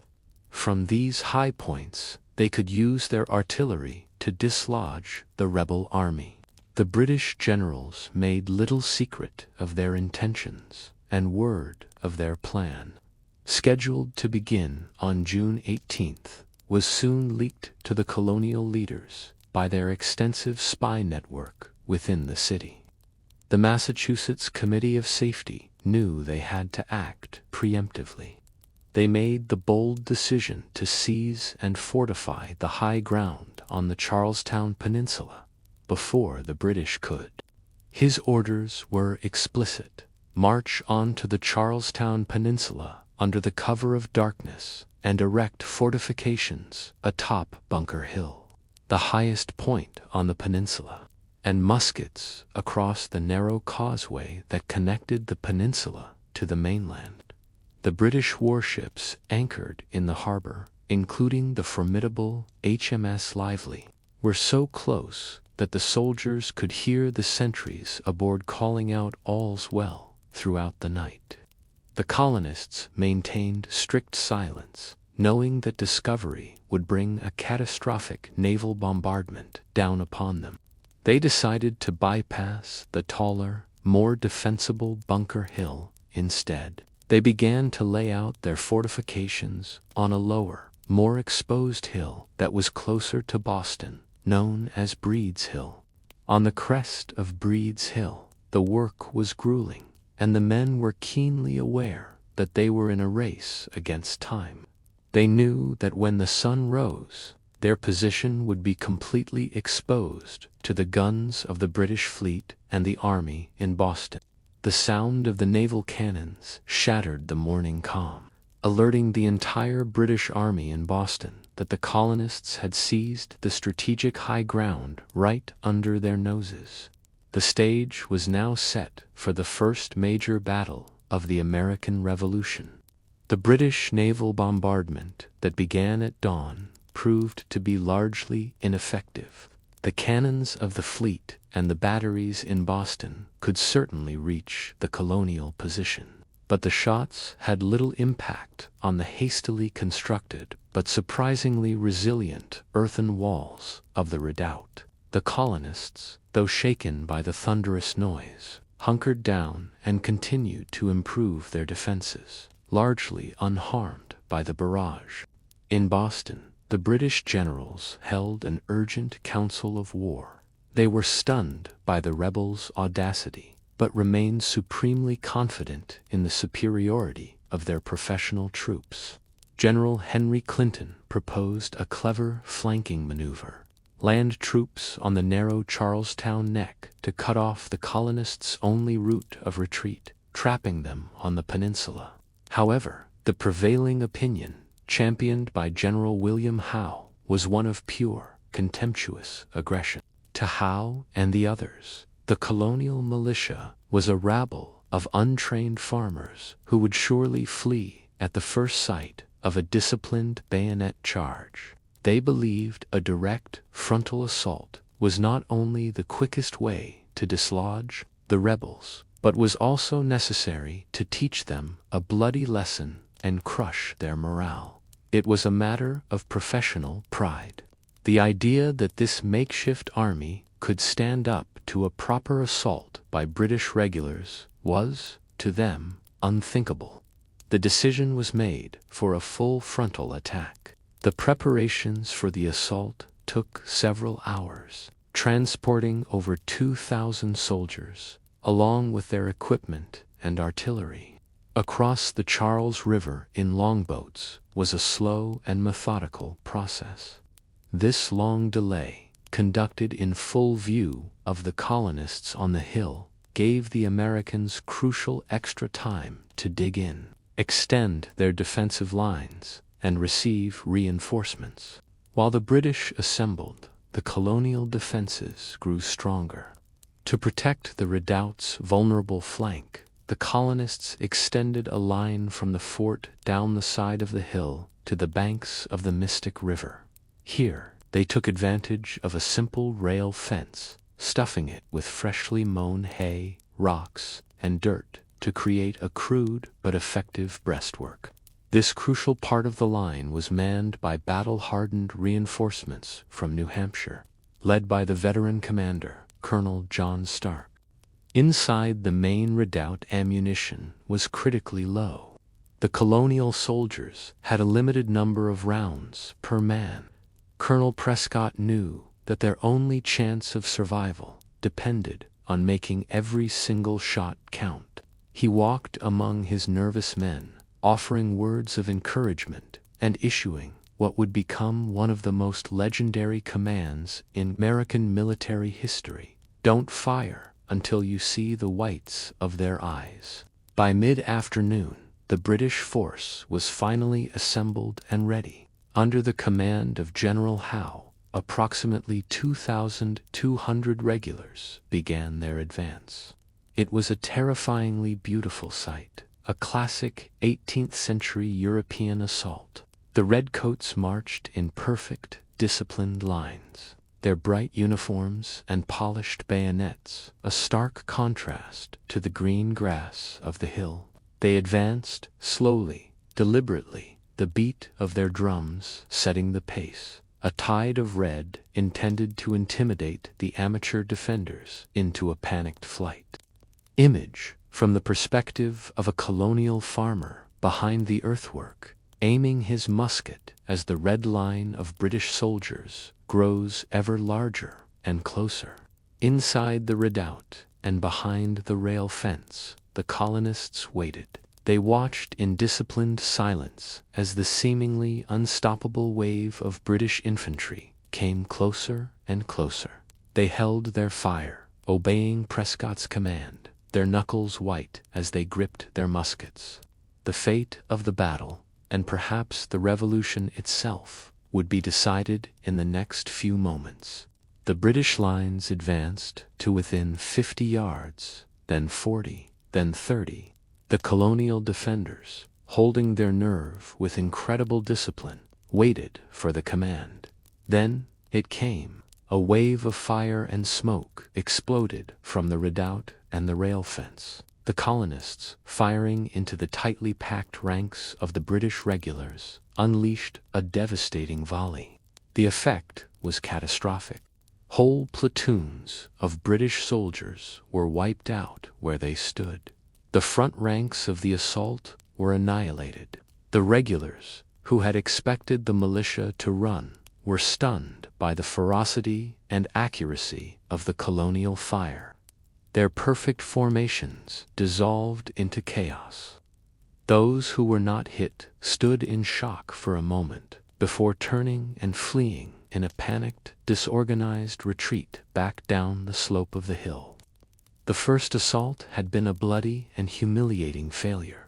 At the bottom of the hill, the British officers, demonstrating the incredible bravery and discipline that was the hallmark of their service, managed to restore some semblance of order. They rallied their terrified, decimated companies, reformed their lines, and prepared to try again. Still convinced that the colonists could not withstand a second determined push, General Howe ordered another frontal assault. Once again, the long red lines of British infantry started their slow, grim march up the hill, climbing over the bodies of their fallen comrades from the first attack. And once again, the colonists waited. They held their fire with the same deadly patience, letting the British get fatally close before unleashing another coordinated rolling volley. The result was a horrific repeat of the first assault. The British lines were again shattered, and the survivors were sent fleeing back down the hill in terror. The slopes of Breed's Hill were now a terrifying landscape of dead and wounded redcoats. The colonists, having twice repulsed the finest troops of the British Army, were filled with a sense of exultation and confidence. But their success came at a cost they could no longer afford. Their most critical resource, gunpowder, was now almost completely gone. Many soldiers were down to their last few rounds, with no hope of resupply. The British generals, though horrified by the carnage, were determined to take the hill. They organized their remaining troops for a third and final assault. This time, they concentrated their forces directly on the central redoubt. The soldiers were ordered to advance without firing, to rely solely on the cold steel of the bayonet. They stripped off their heavy packs to move faster, advancing not with the pomp of the first assault, but with a grim, desperate silence. The colonists met the third assault with their last sporadic shots. The fire was not the crashing volley of the first two attacks, but a scattered popping of individual muskets. As the last of their powder and ball was spent, the British regulars finally reached the walls of the redoubt. With a final, determined push, they surged up and over the earthen walls. The fighting inside the redoubt devolved into a savage, medieval melee. The colonists, without bayonets for their muskets, were at a terrible disadvantage. They fought back with their empty guns as clubs, with rocks, and with their bare hands against the disciplined bayonet thrusts of the redcoats. It was here that many of the American casualties occurred, including the revered Patriot leader Dr. Joseph Warren, who was killed in the final moments of the fight. Out of ammunition and facing overwhelming numbers, Colonel Prescott finally gave the order to retreat. The colonial retreat, though born of necessity, was not the panicked rout the British had hoped for. The men retreating from the redoubt were protected by the heroic stand of the forces at the rail fence. Colonel John Stark's New Hampshire regiments held their ground, pouring a disciplined fire into the flank of the advancing British, which prevented them from simply swarming over the peninsula and annihilating the retreating colonists. This covering fire allowed the bulk of the American force to escape back across Charlestown Neck to the safety of their lines. By late afternoon, the British had achieved their tactical objective.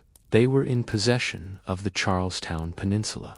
The colonial forces had been driven from the field, and the Union Jack now flew over the captured earthworks. Technically, the Battle of Bunker Hill, as it came to be known, despite being fought mostly on Breed's Hill, was a British victory. But it was a victory purchased at a catastrophic price. As the British soldiers surveyed the ground they had won, the true cost of their assault became horrifyingly clear. Of the roughly 2,200 men who had made the attack, over 1,000 were killed or wounded. This was a staggering casualty rate of nearly 50%. A particularly shocking number of these were officers who had led the charges from the front. An entire generation of British military leadership in America was decimated in a single afternoon. The American losses, while tragic, were significantly lighter. They had suffered approximately 450 casualties, with most of those occurring during the final, brutal moments inside the redoubt and during the retreat. They had lost the ground, but they had proven they could stand and fight against the best army in the world and inflict devastating damage. The British commanders were stunned.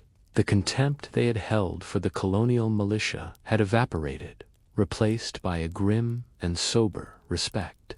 General Henry Clinton, watching the horrific outcome from Boston, famously wrote in his diary, "A few more such victories would have shortly put an end to British dominion in America."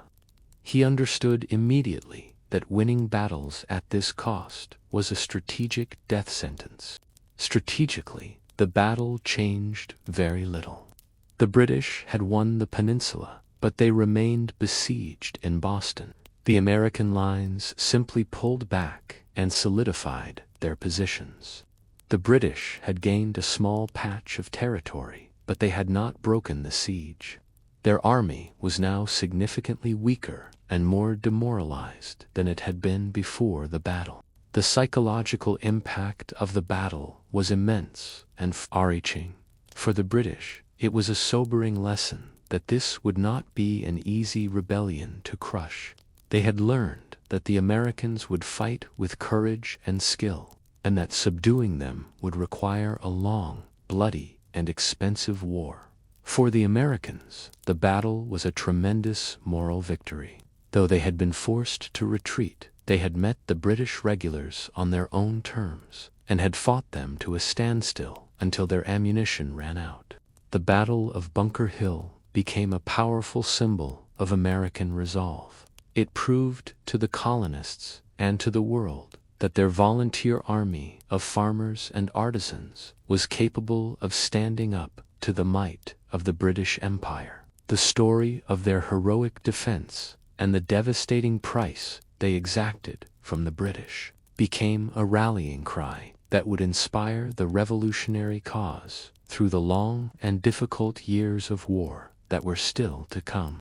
Just 2 weeks after the bloody Battle of Bunker Hill, General George Washington arrived in Cambridge, Massachusetts, on July 3, 1775, to assume command of the newly formed Continental Army. The hero's welcome he received could not mask the daunting reality of the situation. The force he inherited was not the disciplined army he was accustomed to, but a vast, disorganized collection of spirited but unruly militia. Washington's initial inspection of the siege lines filled him with dismay. He found an army of about 14,000 men with little to no military discipline.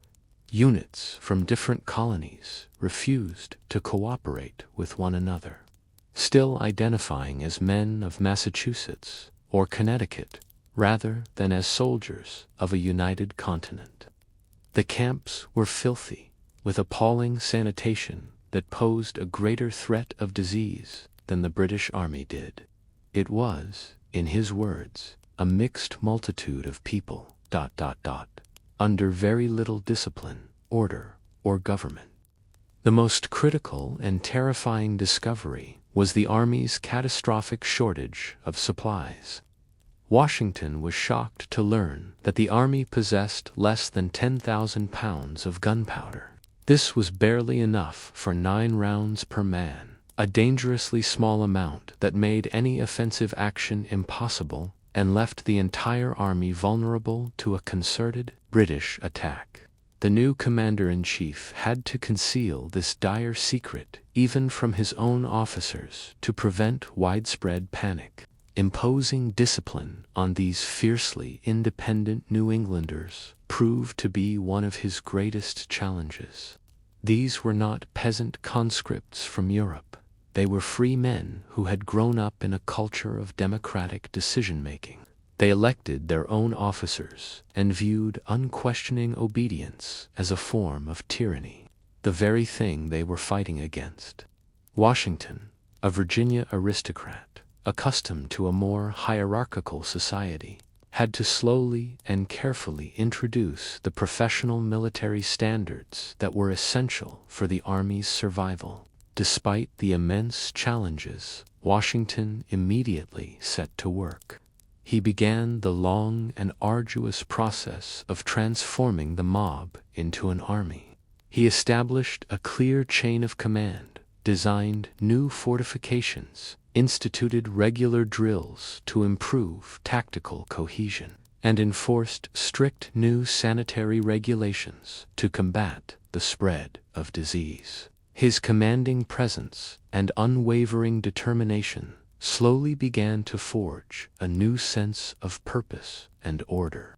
While Washington was building an army to wage war, the Continental Congress in Philadelphia was making one last formal attempt to secure peace, led by the moderate John Dickinson of Pennsylvania, the same man who had authored the Letters from a Farmer.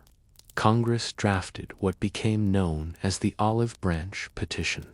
It was a direct and deferential appeal to King George III himself. The petition was carefully worded to be as conciliatory as possible. It professed the colonists' continued loyalty to the king and their deep desire for a peaceful resolution. It placed all the blame for the conflict on the king's artful and cruel ministers and on Parliament, pleading with the monarch to intervene, protect his loyal subjects, and restore the previous state of harmony. It was a final attempt to separate the king from the actions of his government. This peaceful gesture, however, was balanced by a much sterner document. On the very next day, Congress adopted the Declaration of the Causes and Necessity of Taking Up Arms, penned by Thomas Jefferson and John Dickinson. This declaration was a powerful and defiant justification for armed resistance. It recounted the history of colonial grievances and stated in no uncertain terms that the colonists were resolved to die freemen rather than to live slaves. This dual approach perfectly captured the mood of the Congress in the summer of 1775. They were extending an olive branch in one hand while holding a sword firmly in the other. The colonists' final plea for peace, the Olive Branch Petition, arrived in London in August 1775. It was met with utter contempt. King George III refused to formally receive it, let alone read it. He considered the Continental Congress an illegal assembly, and its petition a document from a rebellious and illegitimate body. In his eyes, the time for petitions was long past. Instead of considering the petition, the king issued a response of his own that slammed the door shut on any hope of reconciliation. On August 23, 1775, he issued the Proclamation for Suppressing Rebellion and Sedition. This document formally declared the American colonies to be in a state of open and avowed rebellion. It called upon all loyal subjects and officials of the Crown to do their utmost to withstand and suppress such rebellion. This was, for all intents and purposes, a formal declaration of war from the king himself. When news of the king's proclamation reached America in the autumn, it had a profound impact.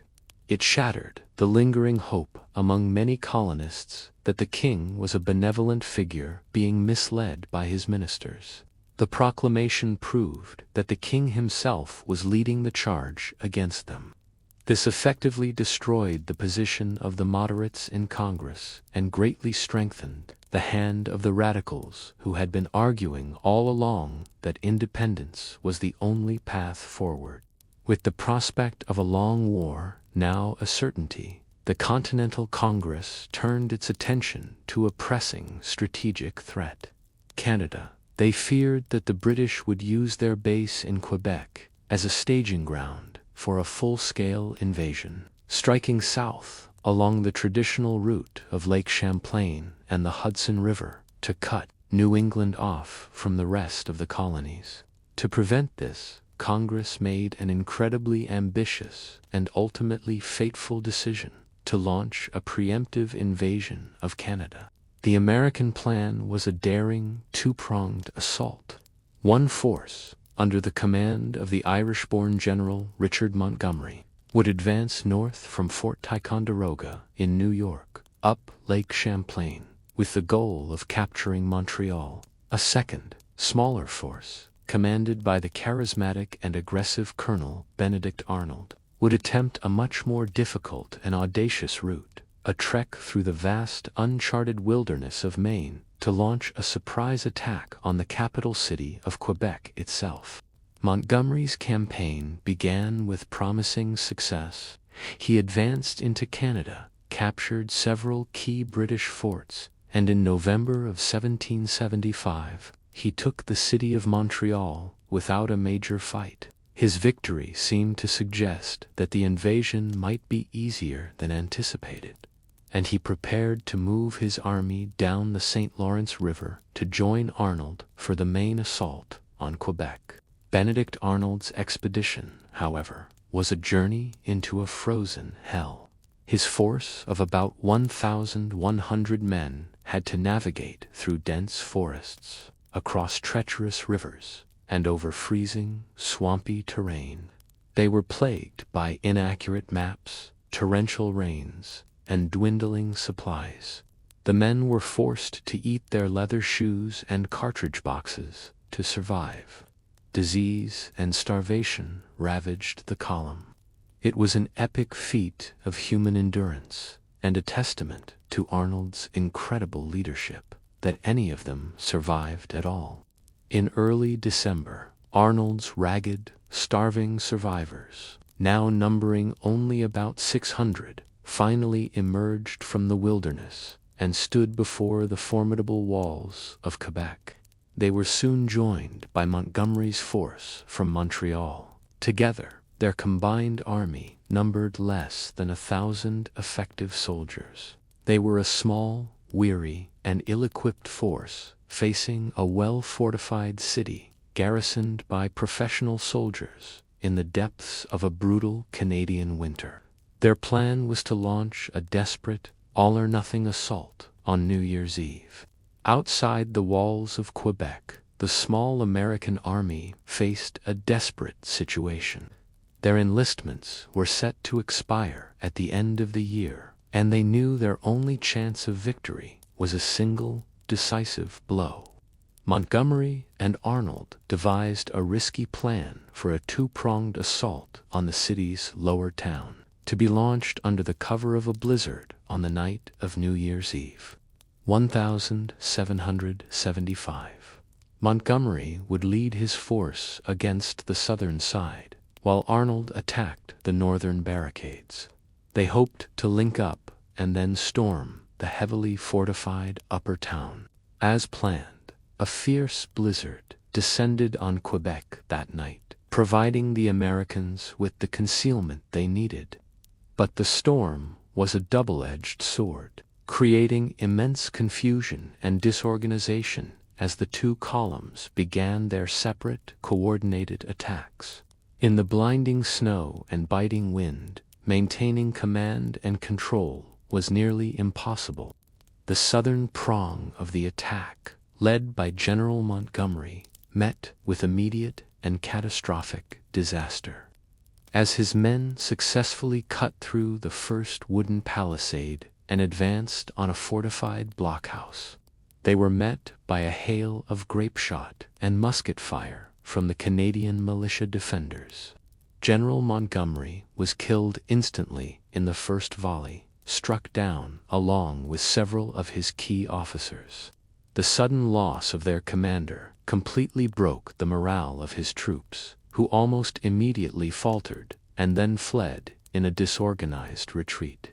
On the northern side, Arnold's attack initially met with more success. His men fought their way through the narrow, winding streets and successfully stormed the first barricade.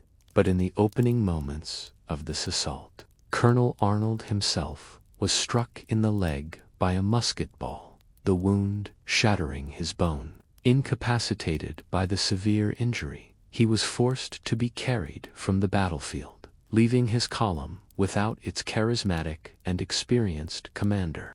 Command of Arnold's column now fell to his subordinate, the tough Virginia rifleman Captain Daniel Morgan. A giant of a man and a natural leader, Morgan rallied the troops and, with immense personal bravery, led a successful charge over the second barricade, pushing deeper into the lower town.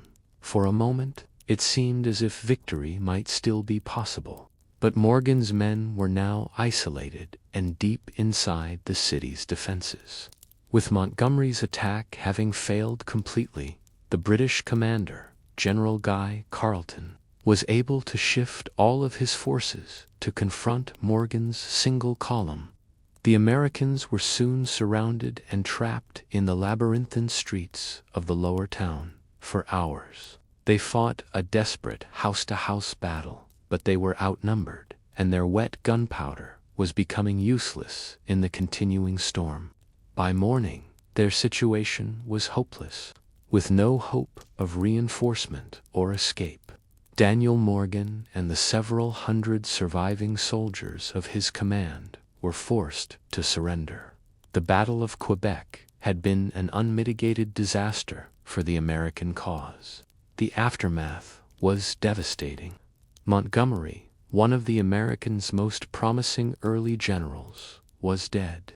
Arnold was severely wounded.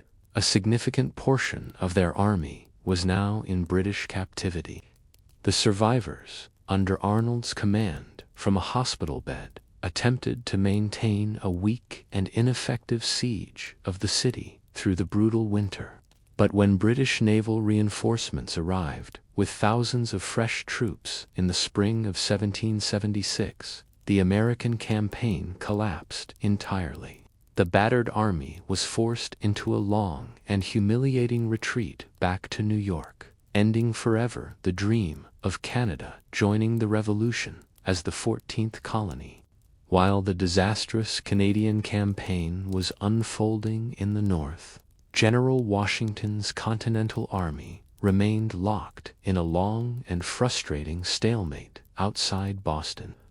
Throughout the autumn and winter of 1775, the two armies watched each other across the siege lines.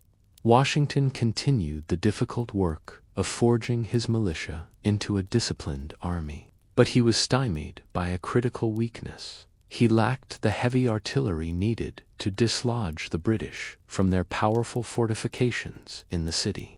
The solution to this problem came from a surprising source. Henry Knox was a 25-year-old Boston bookseller who had a passion for military history and engineering. Despite having no formal military training, his self-taught expertise was impressive. He presented a daring and incredibly ambitious plan to Washington. He would travel 300 miles to the recently captured Fort Ticonderoga on Lake Champlain and transport its immense arsenal of heavy cannons and mortar all the way back to Boston. Washington, recognizing the boldness of the plan and the young man's formidable intelligence, gave his approval. In November 1775, Knox set out on his incredible mission. What followed was one of the most remarkable logistical feats of the entire war. Knox and his men had to move nearly 60 tons of artillery, including massive 24-pounder cannons and heavy mortar, across a formidable and frozen landscape. The journey of this noble train of artillery, as Knox called it, was an epic struggle against the elements. The men used ox-drawn sleds to haul the immense weight over the frozen Hudson and Mohawk rivers, through the snow-choked forests of the Berkshire Mountains, and across the rugged terrain of Massachusetts.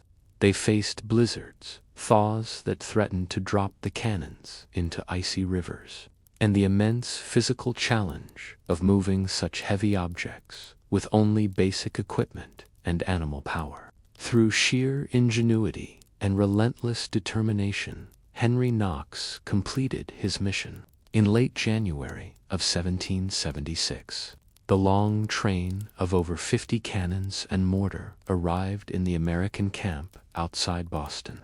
The sight of these massive siege guns was a tremendous boost to the morale of the Continental Army. Washington now had the firepower he had desperately needed for months. The stalemate was about to be broken. Washington knew that a direct frontal assault on the fortified city of Boston would be a bloody and foolish endeavor, a repeat of the British mistake at Bunker Hill. Instead, he devised a more elegant and decisive plan. He would use the Ticonderoga cannons to fortify the one piece of strategic high ground that had so far been left unoccupied, Dorchester Heights. These hills, located to the south of Boston, commanded a perfect view of both the city and the harbor where the British fleet was anchored. Control of Dorchester Heights would make the British position in Boston completely untenable. American cannons placed there could bombard the city and the fleet at will. Washington began to make meticulous preparations for another secret overnight operation, similar to the one that had preceded the Battle of Bunker Hill. But this time, he would be doing it with overwhelming artillery superiority. To conceal his true intentions, Washington ordered a massive diversionary bombardment. On the night of March 2, 1776, American batteries in Cambridge and Roxbury opened fire on the British lines. The bombardment continued for the next 2 nights. It did little actual damage, but it was designed to distract the British, exhaust their troops, and mask the sounds of the main American force as it prepared to move onto Dorchester Heights. The stage was set for the final act of the siege of Boston. Under the cover of his diversionary bombardment, Washington launched his main operation on the night of March 4, 1776. A force of over 2,000 men, commanded by General John Thomas, began the arduous task of fortifying Dorchester Heights. The ground was frozen solid, making it impossible to dig traditional trenches. Instead, the Americans used remarkable ingenuity. They had prefabricated their fortifications, building large timber frames and weaving together bundles of sticks, which they hauled up the hill and assembled on the spot.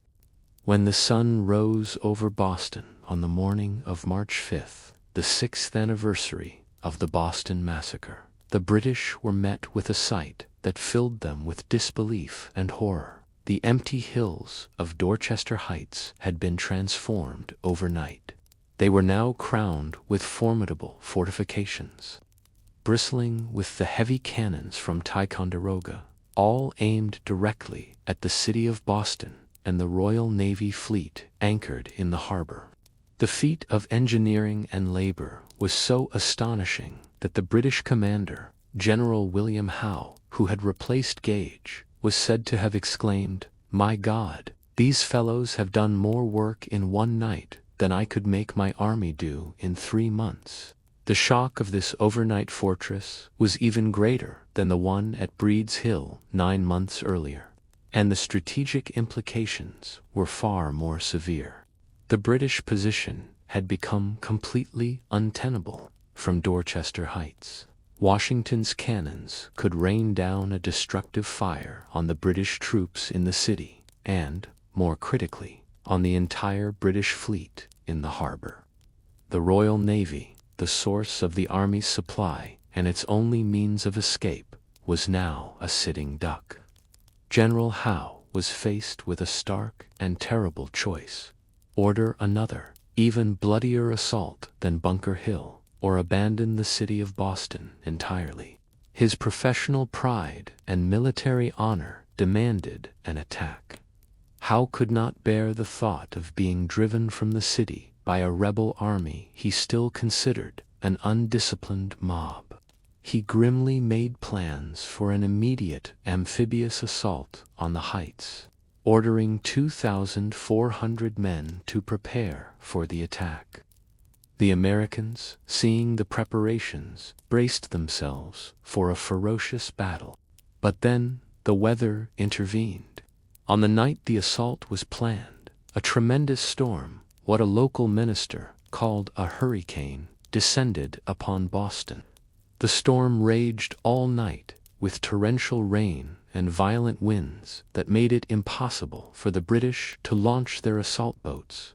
This divine intervention, as some colonists saw it, gave Washington's men another full day and night to improve their defenses, making an already formidable position nearly impregnable. After the storm cleared, Howe took another look at the now even stronger American fortifications on the heights. He knew an attack would be suicidal, a massacre of his troops that would accomplish nothing. Bowing to the inevitable, he canceled the assault and held a council of war. The decision was unanimous and humiliating. The British Army would evacuate the city of Boston. An informal, unspoken agreement was reached. The British would not burn the city if the Americans did not fire upon their departing army and ships. Washington agreed, eager to reclaim the city without seeing it destroyed. The long 11-month siege of Boston, the opening chapter of the war, was finally coming to a close with a stunning and nearly bloodless American victory. For nearly 2 weeks, Boston was a scene of controlled chaos as the British Army prepared for its departure. On March 17, 1776, a date celebrated by the city's Irish population as St. Patrick's Day, the evacuation was complete. A massive British fleet, carrying over 9,000 redcoats and all their equipment, set sail from the harbor. It was a stunning and humiliating retreat for the most powerful military force on earth. The ships did not just carry soldiers. Crowded onto the decks were nearly 1,100 American loyalists, colonists who had remained loyal to the king, fearing for their lives and property in a city now controlled by the patriots they opposed. They chose exile, abandoning their homes and possessions to follow the army into an uncertain future. Their departure was a stark reminder that the Revolution was also a bitter civil war, tearing communities and families apart. Shortly after the last British ship disappeared over the horizon, General Washington led his Continental Army into the city. It was a moment of immense triumph. Boston, the cradle of the rebellion, and a city that had been under military occupation for years, was free. The victory, achieved with strategic brilliance and very little bloodshed, dramatically boosted Washington's reputation and proved that the new Continental Army could achieve decisive results. While Washington's army was securing its military victory in Boston, a different kind of revolution was sweeping through the minds of the American people. Thanks to a small pamphlet published in January of 1776, the author was Thomas Paine, a recent immigrant from England with a gift for powerful, direct language. His pamphlet was titled simply Common Sense. Up to this point, colonial anger had been directed primarily at Parliament and the King's ministers. Most colonists still revered the institution of monarchy and hoped for a resolution under a benevolent King George. Common sense shattered this last emotional tie. With breathtaking audacity, Paine attacked the very idea of monarchy and hereditary rule, calling it an absurd and unjust institution. He famously labeled King George III not as a misguided sovereign, but as the royal brute of Great Britain. The power of common sense lay not just in its radical ideas, but in its revolutionary style. Paine abandoned the dense, legalistic language of educated elites. Instead, he wrote in the plain, forceful language of the common person. He used biblical references and simple analogies that resonated with artisans, farmers, and shopkeepers. He made the complex argument for independence feel like a matter of simple, obvious common sense. The impact of the pamphlet was explosive and unprecedented. It sold an estimated 150,000 copies in a matter of months and was passed from hand to hand. Read aloud in taverns, in homes, and to the soldiers in the Continental Army. It transformed the political conversation in America. The idea of independence, which had been a radical, whispered notion for a few, suddenly a mainstream and passionate goal for the many. Thomas Paine's common sense provided the final powerful push that the colonies needed to move from resistance to full-scale revolution. It severed the emotional and intellectual ties to the British monarchy and gave the American people a powerful, unifying argument for creating a new nation of their own. As Washington secured Boston, Paine was conquering the hearts and minds of the people, setting the stage for the momentous decision that the Continental Congress would soon have to make. Spurred on by the victory at Boston and the powerful arguments of common sense, a groundswell of support for a final break with Britain grew throughout the colonies in the spring of 1776. One by one, colonial assemblies and local conventions began to authorize their delegates in the Continental Congress to vote for independence. North Carolina, with its Halifax Resolves in April, became the first colony to explicitly permit its delegates to support such a move. The most powerful push came from Virginia. On May 15th, its provincial convention instructed its delegates in Philadelphia to formally propose that the colonies declare themselves independent. Following these instructions, on the hot and humid morning of June 7, 1776, the Virginia delegate, Richard Henry Lee, rose before the Continental Congress.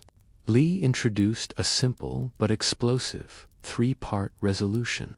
Its first and most important clause would change the course of history.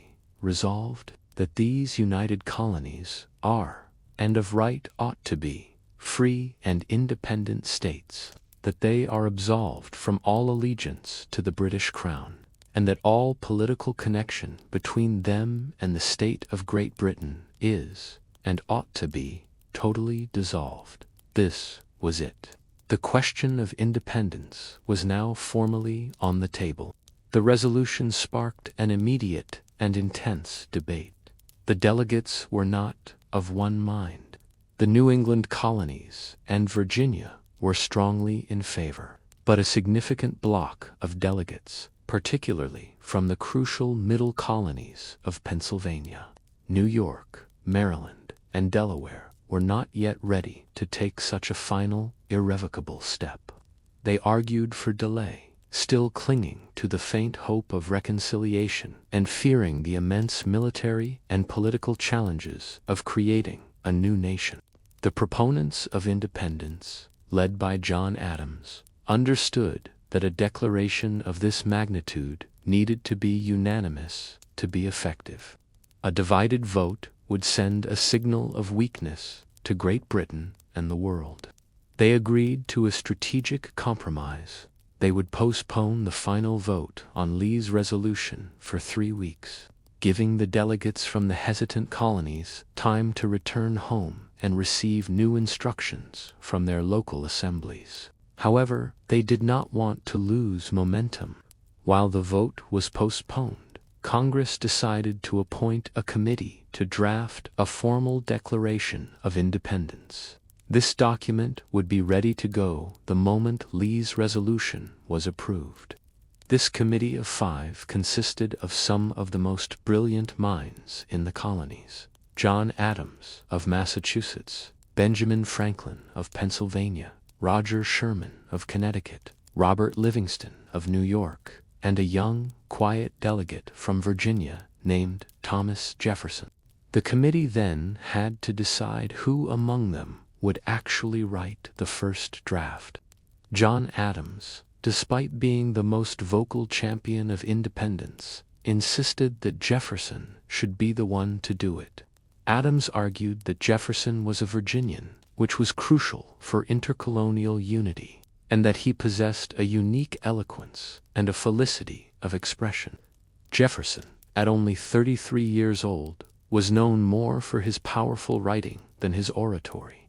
Reluctantly, Jefferson accepted the immense responsibility. In the quiet of his rented rooms on the 2nd floor of a bricklayer's house in Philadelphia, he set to work, drawing on the principles of the Enlightenment, particularly the writings of philosopher John Locke, and on the language of Virginia's own Declaration of Rights. He began to draft the document that would explain to the world why the American colonies were choosing to sever their ties with Great Britain and claim their place as a new, independent nation.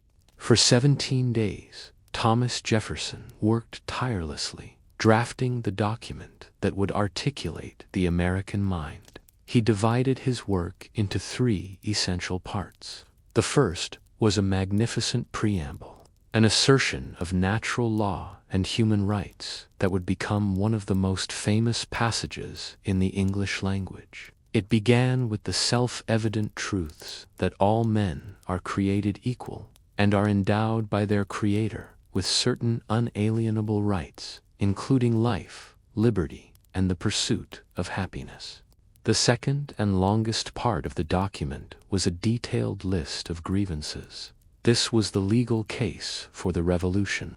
Crucially, Jefferson directed this long indictment not against Parliament, but against King George III himself. He accused the king of a long train of abuses and usurpations, all designed to establish an absolute tyranny over the colonies. This was a pivotal strategic shift, severing the last emotional and political bond that had tied the colonists to the British crown. After completing his draft, Jefferson submitted it to the other members of the Committee of 5. Benjamin Franklin and John Adams made a few minor alterations, but they were deeply impressed with the power and eloquence of the document. It was, in Adams's words, a masterly expression of the colonial cause.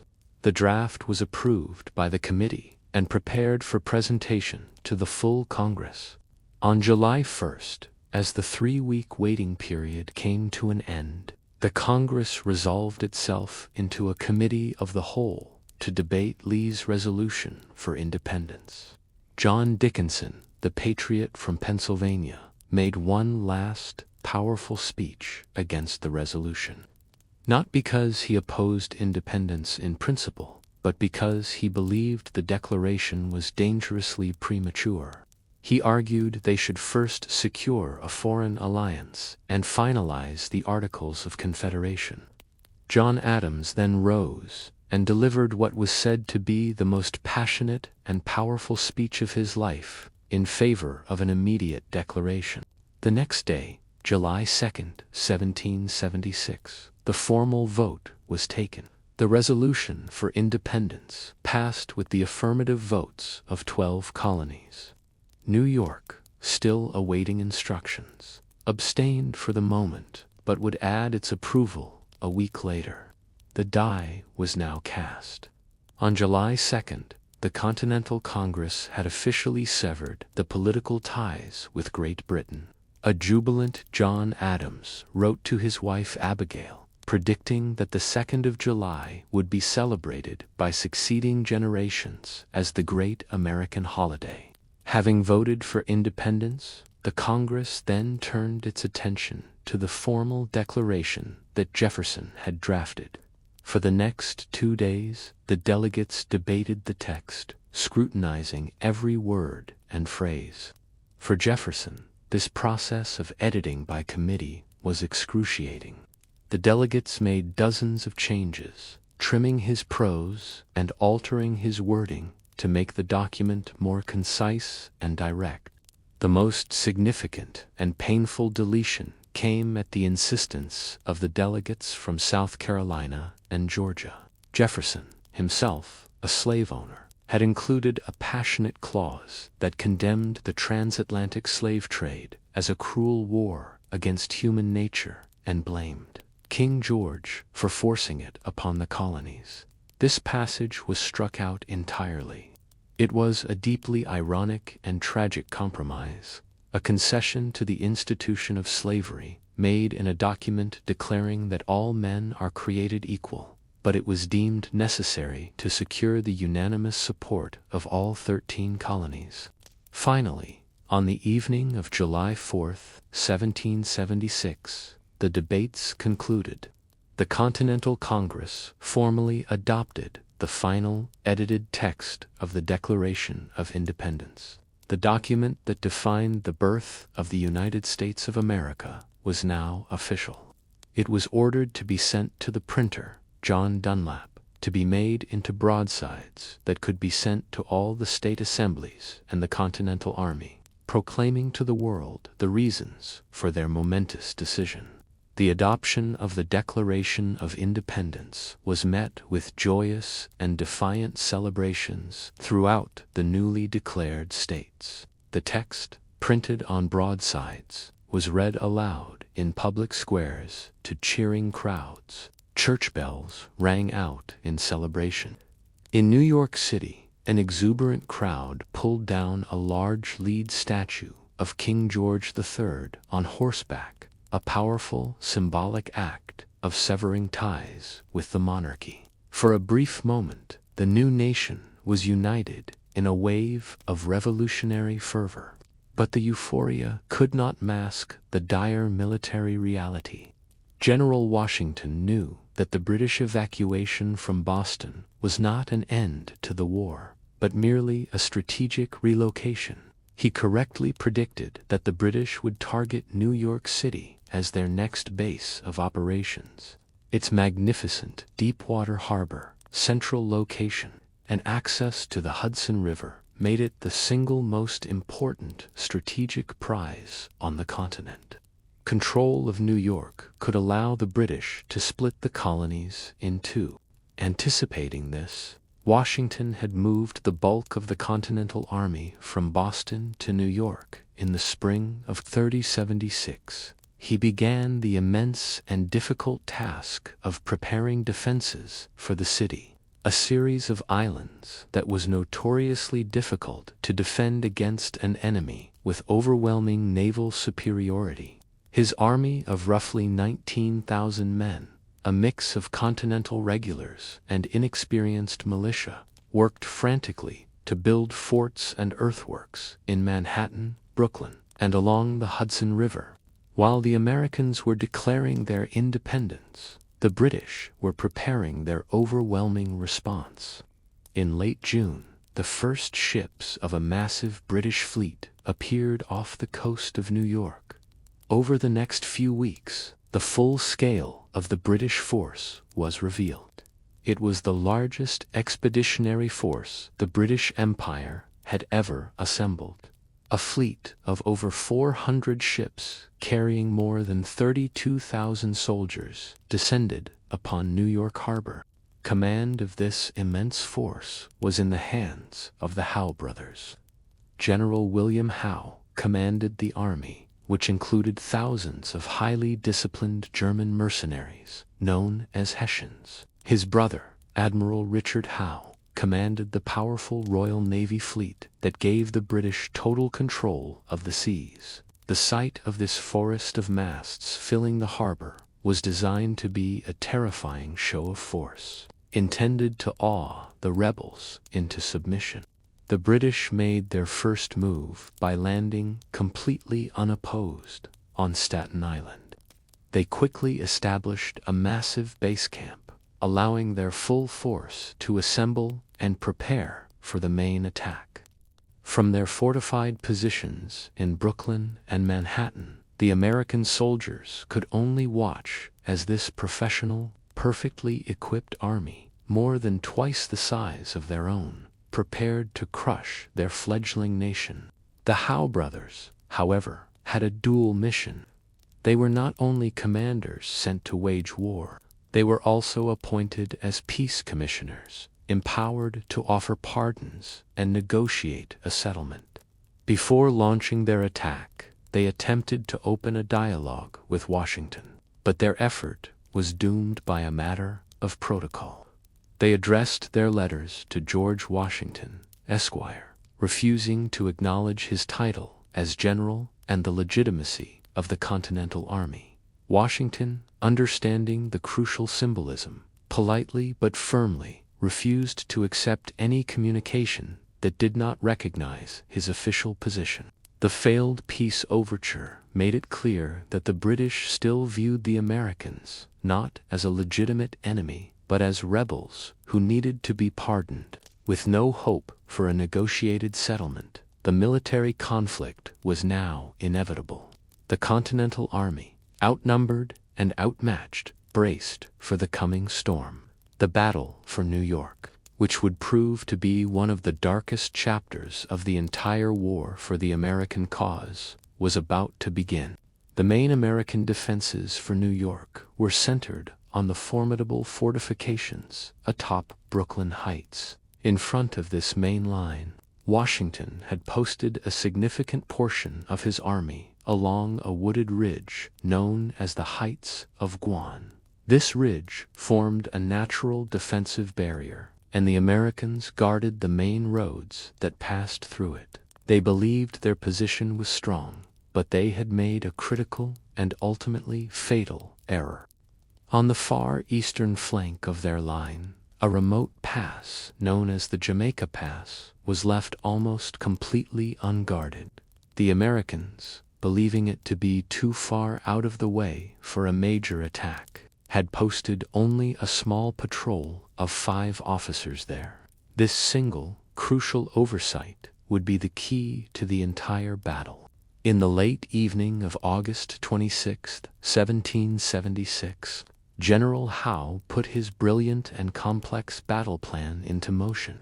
He sent about 4,000 British and Hessian troops to make a noisy, direct assault on the American center.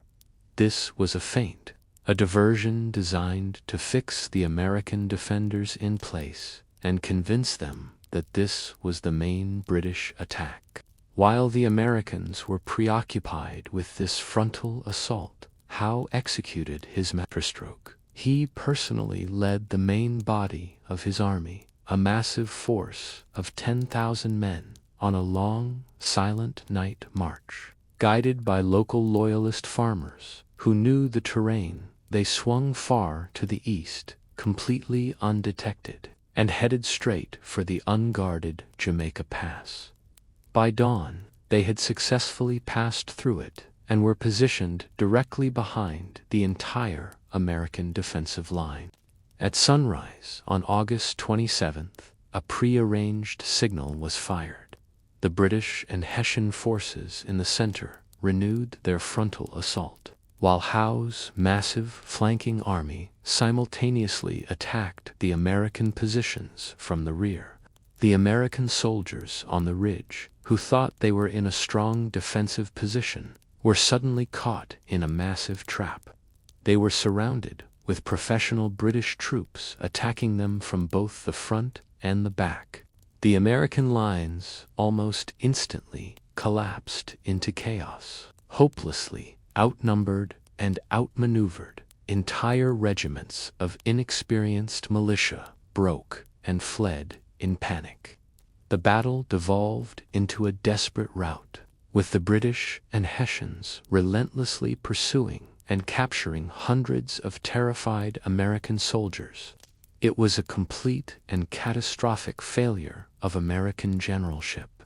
In the midst of this disaster, one unit made a stand that would become legendary. To cover the frantic retreat of the rest of the army towards the main fortifications on Brooklyn Heights, a small contingent of about 400 soldiers from Maryland, commanded by General William Alexander, Lord Stirling, launched a series of 6 desperate, suicidal charges against the main British force.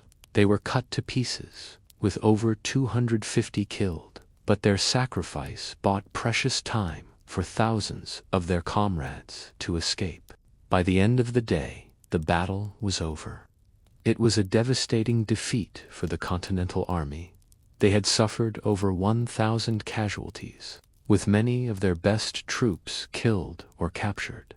The British, by contrast, had lost fewer than 400 men. The survivors of the rout had streamed back to the safety of the Brooklyn Heights fortifications, but their position was now desperate. They were trapped with a triumphant and overwhelming British army in front of them, and the deep, wide East River at their back. General Howe had the American army cornered.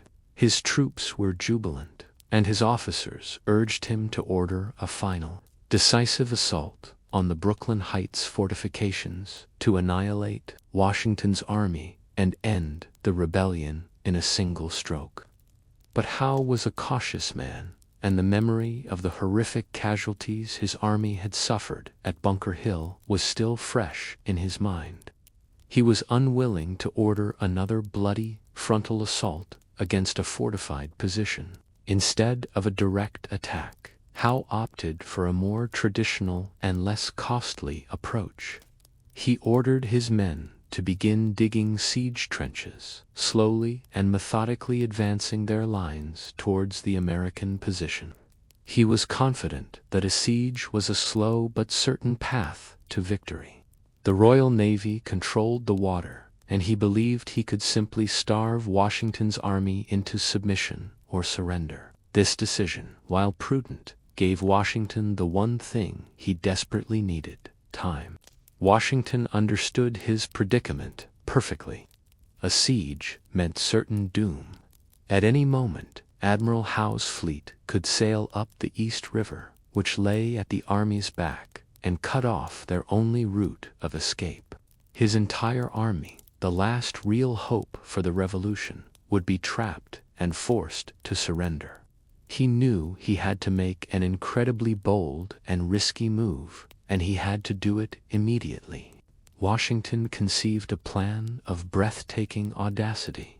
He would evacuate his entire army of 9,000 men, along with all their cannons, horses, and supplies, across the mile-wide, treacherous East River to the relative safety of Manhattan, and he would do it in a single night, right under the noses of the British Army, who were camped only a few hundred yards away. To maintain secrecy and morale, he let his troops believe they were preparing for a night attack. The success of this incredible operation would depend on the skill of one particular unit, Colonel John Glover's Marblehead Regiment.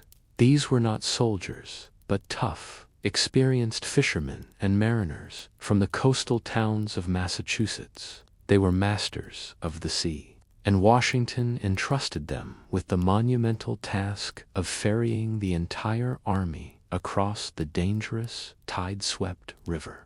The evacuation began on the night of August 29th. A motley flotilla of commandeered fishing boats, barges, and ferries began the perilous work.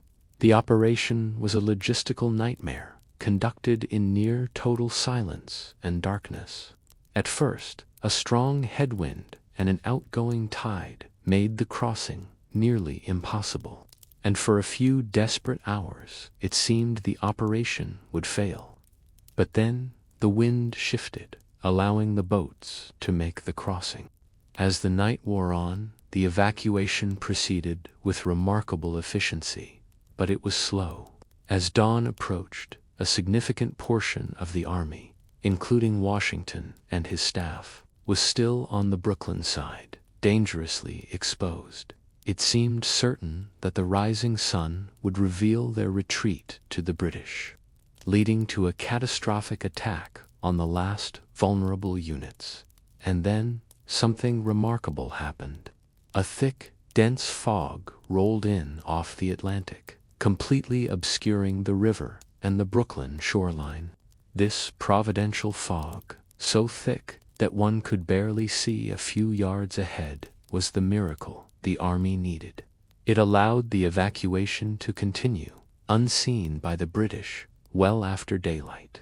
The last boat, carrying the commander-in-chief himself, pushed off from the Brooklyn shore, just as the fog began to lift. When the first British patrols finally advanced on the American lines, they were met with an eerie silence. They cautiously entered the fortifications to find them completely empty. The entire American army had simply vanished. Washington's miraculous escape from Long Island had saved the Continental Army from annihilation, but it had not saved it from despair. The soldiers were demoralized by the humiliating defeat, and their confidence in their leaders was shaken. Sickness swept through the camps, and desertion became a rampant problem, especially among the militia units, many of whom simply packed up and went home. The army that had been saved by a fog now seemed to be dissolving in the harsh light of day. General Howe, after a 2-week delay to consolidate his position, prepared to deliver the final blow. He planned to trap Washington's army on the lower part of Manhattan Island. On the morning of September 15, 1776, 5 British warships anchored in the East River and began a furious, thunderous bombardment of the American defenses at a place called Kip's Bay. Behind this terrifying barrage, a force of 4,000 British and Hessian troops in flat-bottomed boats rowed for the shore. The American defenders at Kip's Bay, a brigade of Connecticut militia, were completely unnerved by the naval bombardment. At the first sight of the Hessian grenadiers landing on the beach, they broke and ran in a disgraceful, panicked rout, many of them not even firing a single shot. Washington, who had ridden to the sound of the guns, arrived on the scene to witness this utter collapse. He was consumed by a volcanic rage. He threw his hat on the ground and shouted at the fleeing men, trying desperately to rally them, but they were beyond reason. In a fit of fury and despair, he reportedly drew his sword and rode to within a few dozen yards of the advancing enemy, seemingly uncaring of his own life, until an aide grabbed his horse's bridle and pulled him back to safety. It was perhaps the lowest moment of the war for the commander-in-chief. The fiasco at Kip's Bay meant that the British had landed on Manhattan with almost no resistance. This forced Washington to order an immediate and hasty abandonment of New York City. The Continental Army retreated north to the defensible high ground at the northern end of the island, known as Harlem Heights, narrowly avoiding being cut off and trapped by House advancing forces. The city of New York, a crucial strategic prize, was now in British hands. The day after this humiliating retreat, however, a small engagement occurred that would have an outsized impact on the Army's battered morale. A reconnaissance patrol of American Rangers, an elite unit known as Knowlton's Rangers, encountered a British advanced guard. A sharp skirmish broke out in the woods and fields of Harlem Heights. Unlike the panicked flight at Kip's Bay, this time the Americans stood and fought well. Washington, seeing an opportunity, sent in reinforcements. For several hours, the two sides engaged in a running battle, to the astonishment of the American soldiers who were watching. Their comrades were not only holding their own against the British light infantry and the famed Black Watch Regiment, but were actually pushing them back. The Battle of Harlem Heights was, in the grand scheme of things, a minor skirmish, but its psychological importance was immense. After a month of nothing but catastrophic defeat and humiliating retreat, the Continental Army had finally won a small victory. They had met the British in the field and had made them retreat. It proved to the soldiers that they were not simply helpless fodder for the British war machine. This small taste of success provided a desperately needed boost to the Army's shattered confidence and helped to slow the tide of desertions, keeping the flickering flame of the Revolution alive. The small victory at Harlem Heights bought Washington time, but it did not change his precarious strategic position. He was still on Manhattan Island, and General Howe, with his complete naval supremacy, still held the initiative. After a month-long stalemate, Howe once again used his fleet to outmaneuver the Americans. He landed a large force in Westchester County, far in Washington's rear, threatening to trap the entire Continental Army on the island. Forced to act to avoid being surrounded, Washington abandoned his position on Harlem Heights and moved his army north. At the town of White Plains, on October 28, 1776, the two armies clashed again. The British and Hessians successfully drove the Americans from a key hilltop position in a sharp fight. But once again, Washington's army was not destroyed. They conducted an orderly retreat, and General Howe, ever cautious, failed to follow up his tactical victory with a decisive, crushing pursuit. It was at this point that Washington made one of the gravest military errors of his career. Against his own better instincts, he was persuaded by his subordinate, General Nathaniel Greene, to leave a large garrison of nearly 3,000 men to defend Fort Washington, a large earthwork on the northern tip of Manhattan Island. They believed the fort, along with Fort Lee across the river in New Jersey, could prevent the British fleet from sailing up the Hudson River. This belief was a catastrophic miscalculation. On November 16th, General Howe unleashed a massive, perfectly coordinated assault on the fort from three sides. The American defenders were hopelessly outnumbered, and their position was overwhelmed. The Hessian troops in particular fought with great ferocity, scaling the steep, rocky slopes under heavy fire to storm the American ramparts. The result was an unmitigated disaster for the American cause. The commander of the fort was forced to surrender the entire garrison. In a single blow, the Continental Army lost nearly 3,000 of its best and most experienced soldiers, along with a massive cache of invaluable cannons, muskets, and military supplies. It was a devastating loss of manpower and material, that the new nation could ill afford. The disaster was not over. A few days later, General Charles Cornwallis led a British force of 5,000 men across the Hudson River to capture Fort Lee. The American garrison there, including General Greene, was caught completely by surprise and had to beat a hasty retreat, abandoning dozens of cannons, thousands of barrels of flour, and all their tents and baggage. They were lucky to escape with their lives. The fall of these two forts triggered the beginning of the darkest period of the entire war for the American cause. With his army shattered and reduced to just a few thousand men, Washington began a desperate 2-month retreat across the entire state of New Jersey. With Cornwallis's confident and well-supplied army in hot pursuit, the Continental Army seemed on the verge of complete disintegration. The retreat was a nightmare of suffering and humiliation. The American soldiers were exhausted, starving, and poorly clothed for the onset of winter. Many marched without shoes, leaving a trail of blood in the snow. Local populations, seeing the pathetic state of the army, lost faith in the revolution and refused to offer support, with many instead taking oaths of allegiance to the British. Morale hit rock bottom, and the army seemed to melt away through desertion and expiring enlistments. The revolution itself appeared to be collapsing.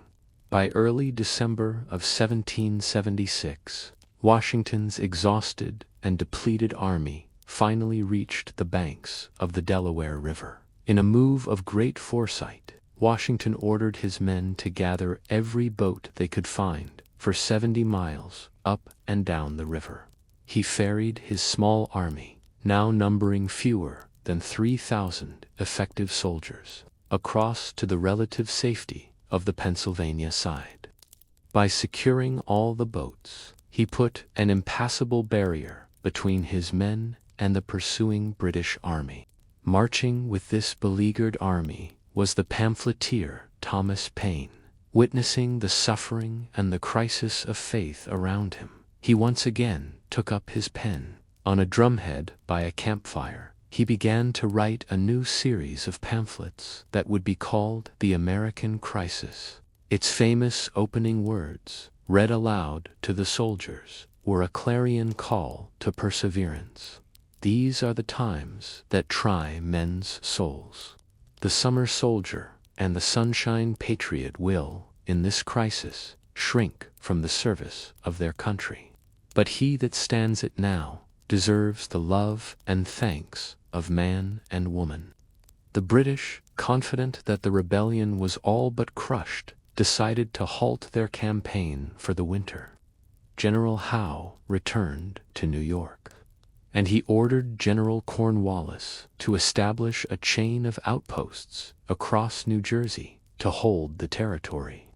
One of the most important of these was at Trenton, a small town on the Delaware River, which was garrisoned by about 1,400 veteran Hessian mercenaries under the command of Colonel Johann Raoul.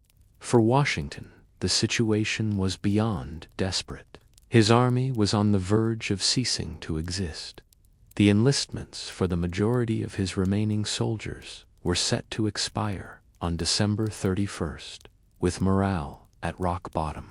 He knew that without a dramatic and immediate victory, the men would simply go home, and the Continental Army would dissolve. The revolution would be over. He knew he had to risk everything on one last desperate gamble. Washington devised a plan of incredible audacity and risk. He would divide his small army into 3 forces that would cross the ice-choked Delaware River on Christmas night. They would then converge on Trenton from different directions and launch a surprise attack on the Hessian garrison in the early morning hours of December 26th. It was a complex plan that would have to be executed in the dead of winter by a half-starved, poorly equipped army. The crossing began on Christmas night in the midst of a brutal northeaster. A storm of freezing rain, snow, and sleet lashed the men as they boarded the heavy, flat-bottomed Durham boats. The river was filled with large chunks of floating ice that threatened to smash the boats to pieces. Once again, it was Colonel John Glover's Marblehead mariners who, with their expert seamanship, made the perilous crossing possible. Of the 3 planned crossings, only Washington's main force of 2,400 men managed to make it across. After landing on the New Jersey side, the Army began a grueling 9-mile march to Trenton in the pitch black of the storm. The men were exhausted and freezing. Many of them had no shoes, and their feet, wrapped only in rags, left a trail of blood in the fresh snow. The storm that made their march so miserable also made their gunpowder wet, and many of their muskets would not fire. But it also provided the perfect cover, ensuring the Hessians would have no warning of their approach. Finally, just before 8 a.m. on the morning of December 26th, Washington's exhausted but determined army arrived on the outskirts of Trenton. They had achieved complete surprise. The Hessians, having celebrated Christmas, were still sleeping or just beginning their day. With no thought of an attack in such a terrible storm, Washington positioned his artillery to command the main streets of the town and gave the order to advance. The desperate gamble was about to unfold.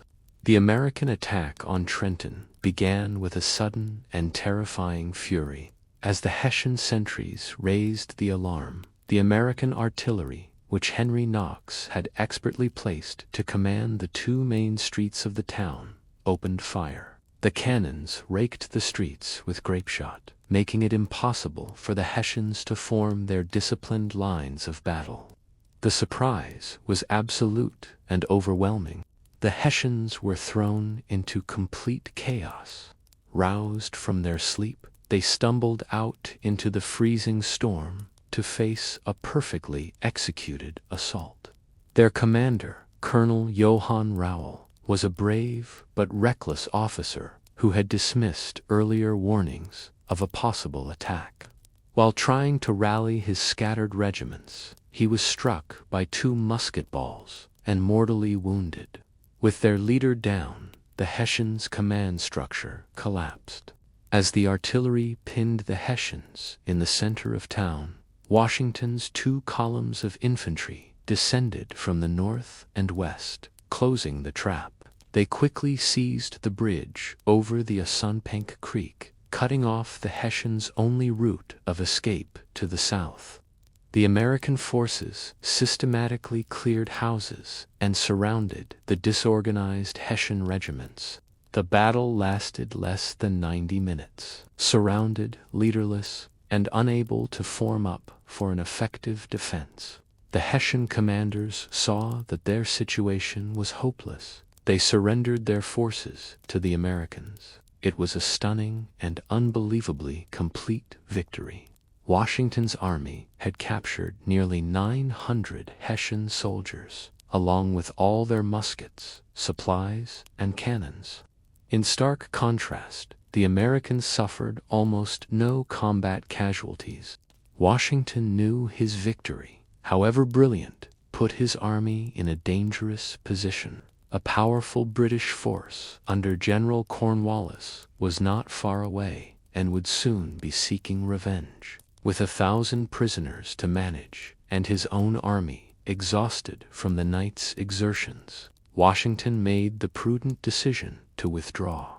Before the day was out, his army, their prisoners in tow, had recrossed the treacherous Delaware River back to the safety of their camps in Pennsylvania. The news of the victory at Trenton spread like wildfire and had an electrifying effect across the colonies. After a long and dark season of nothing but defeat and retreat, the Continental Army had won a dramatic and decisive victory. The capture of the feared Hessians shattered their aura of invincibility and provided a desperately needed boost to American morale.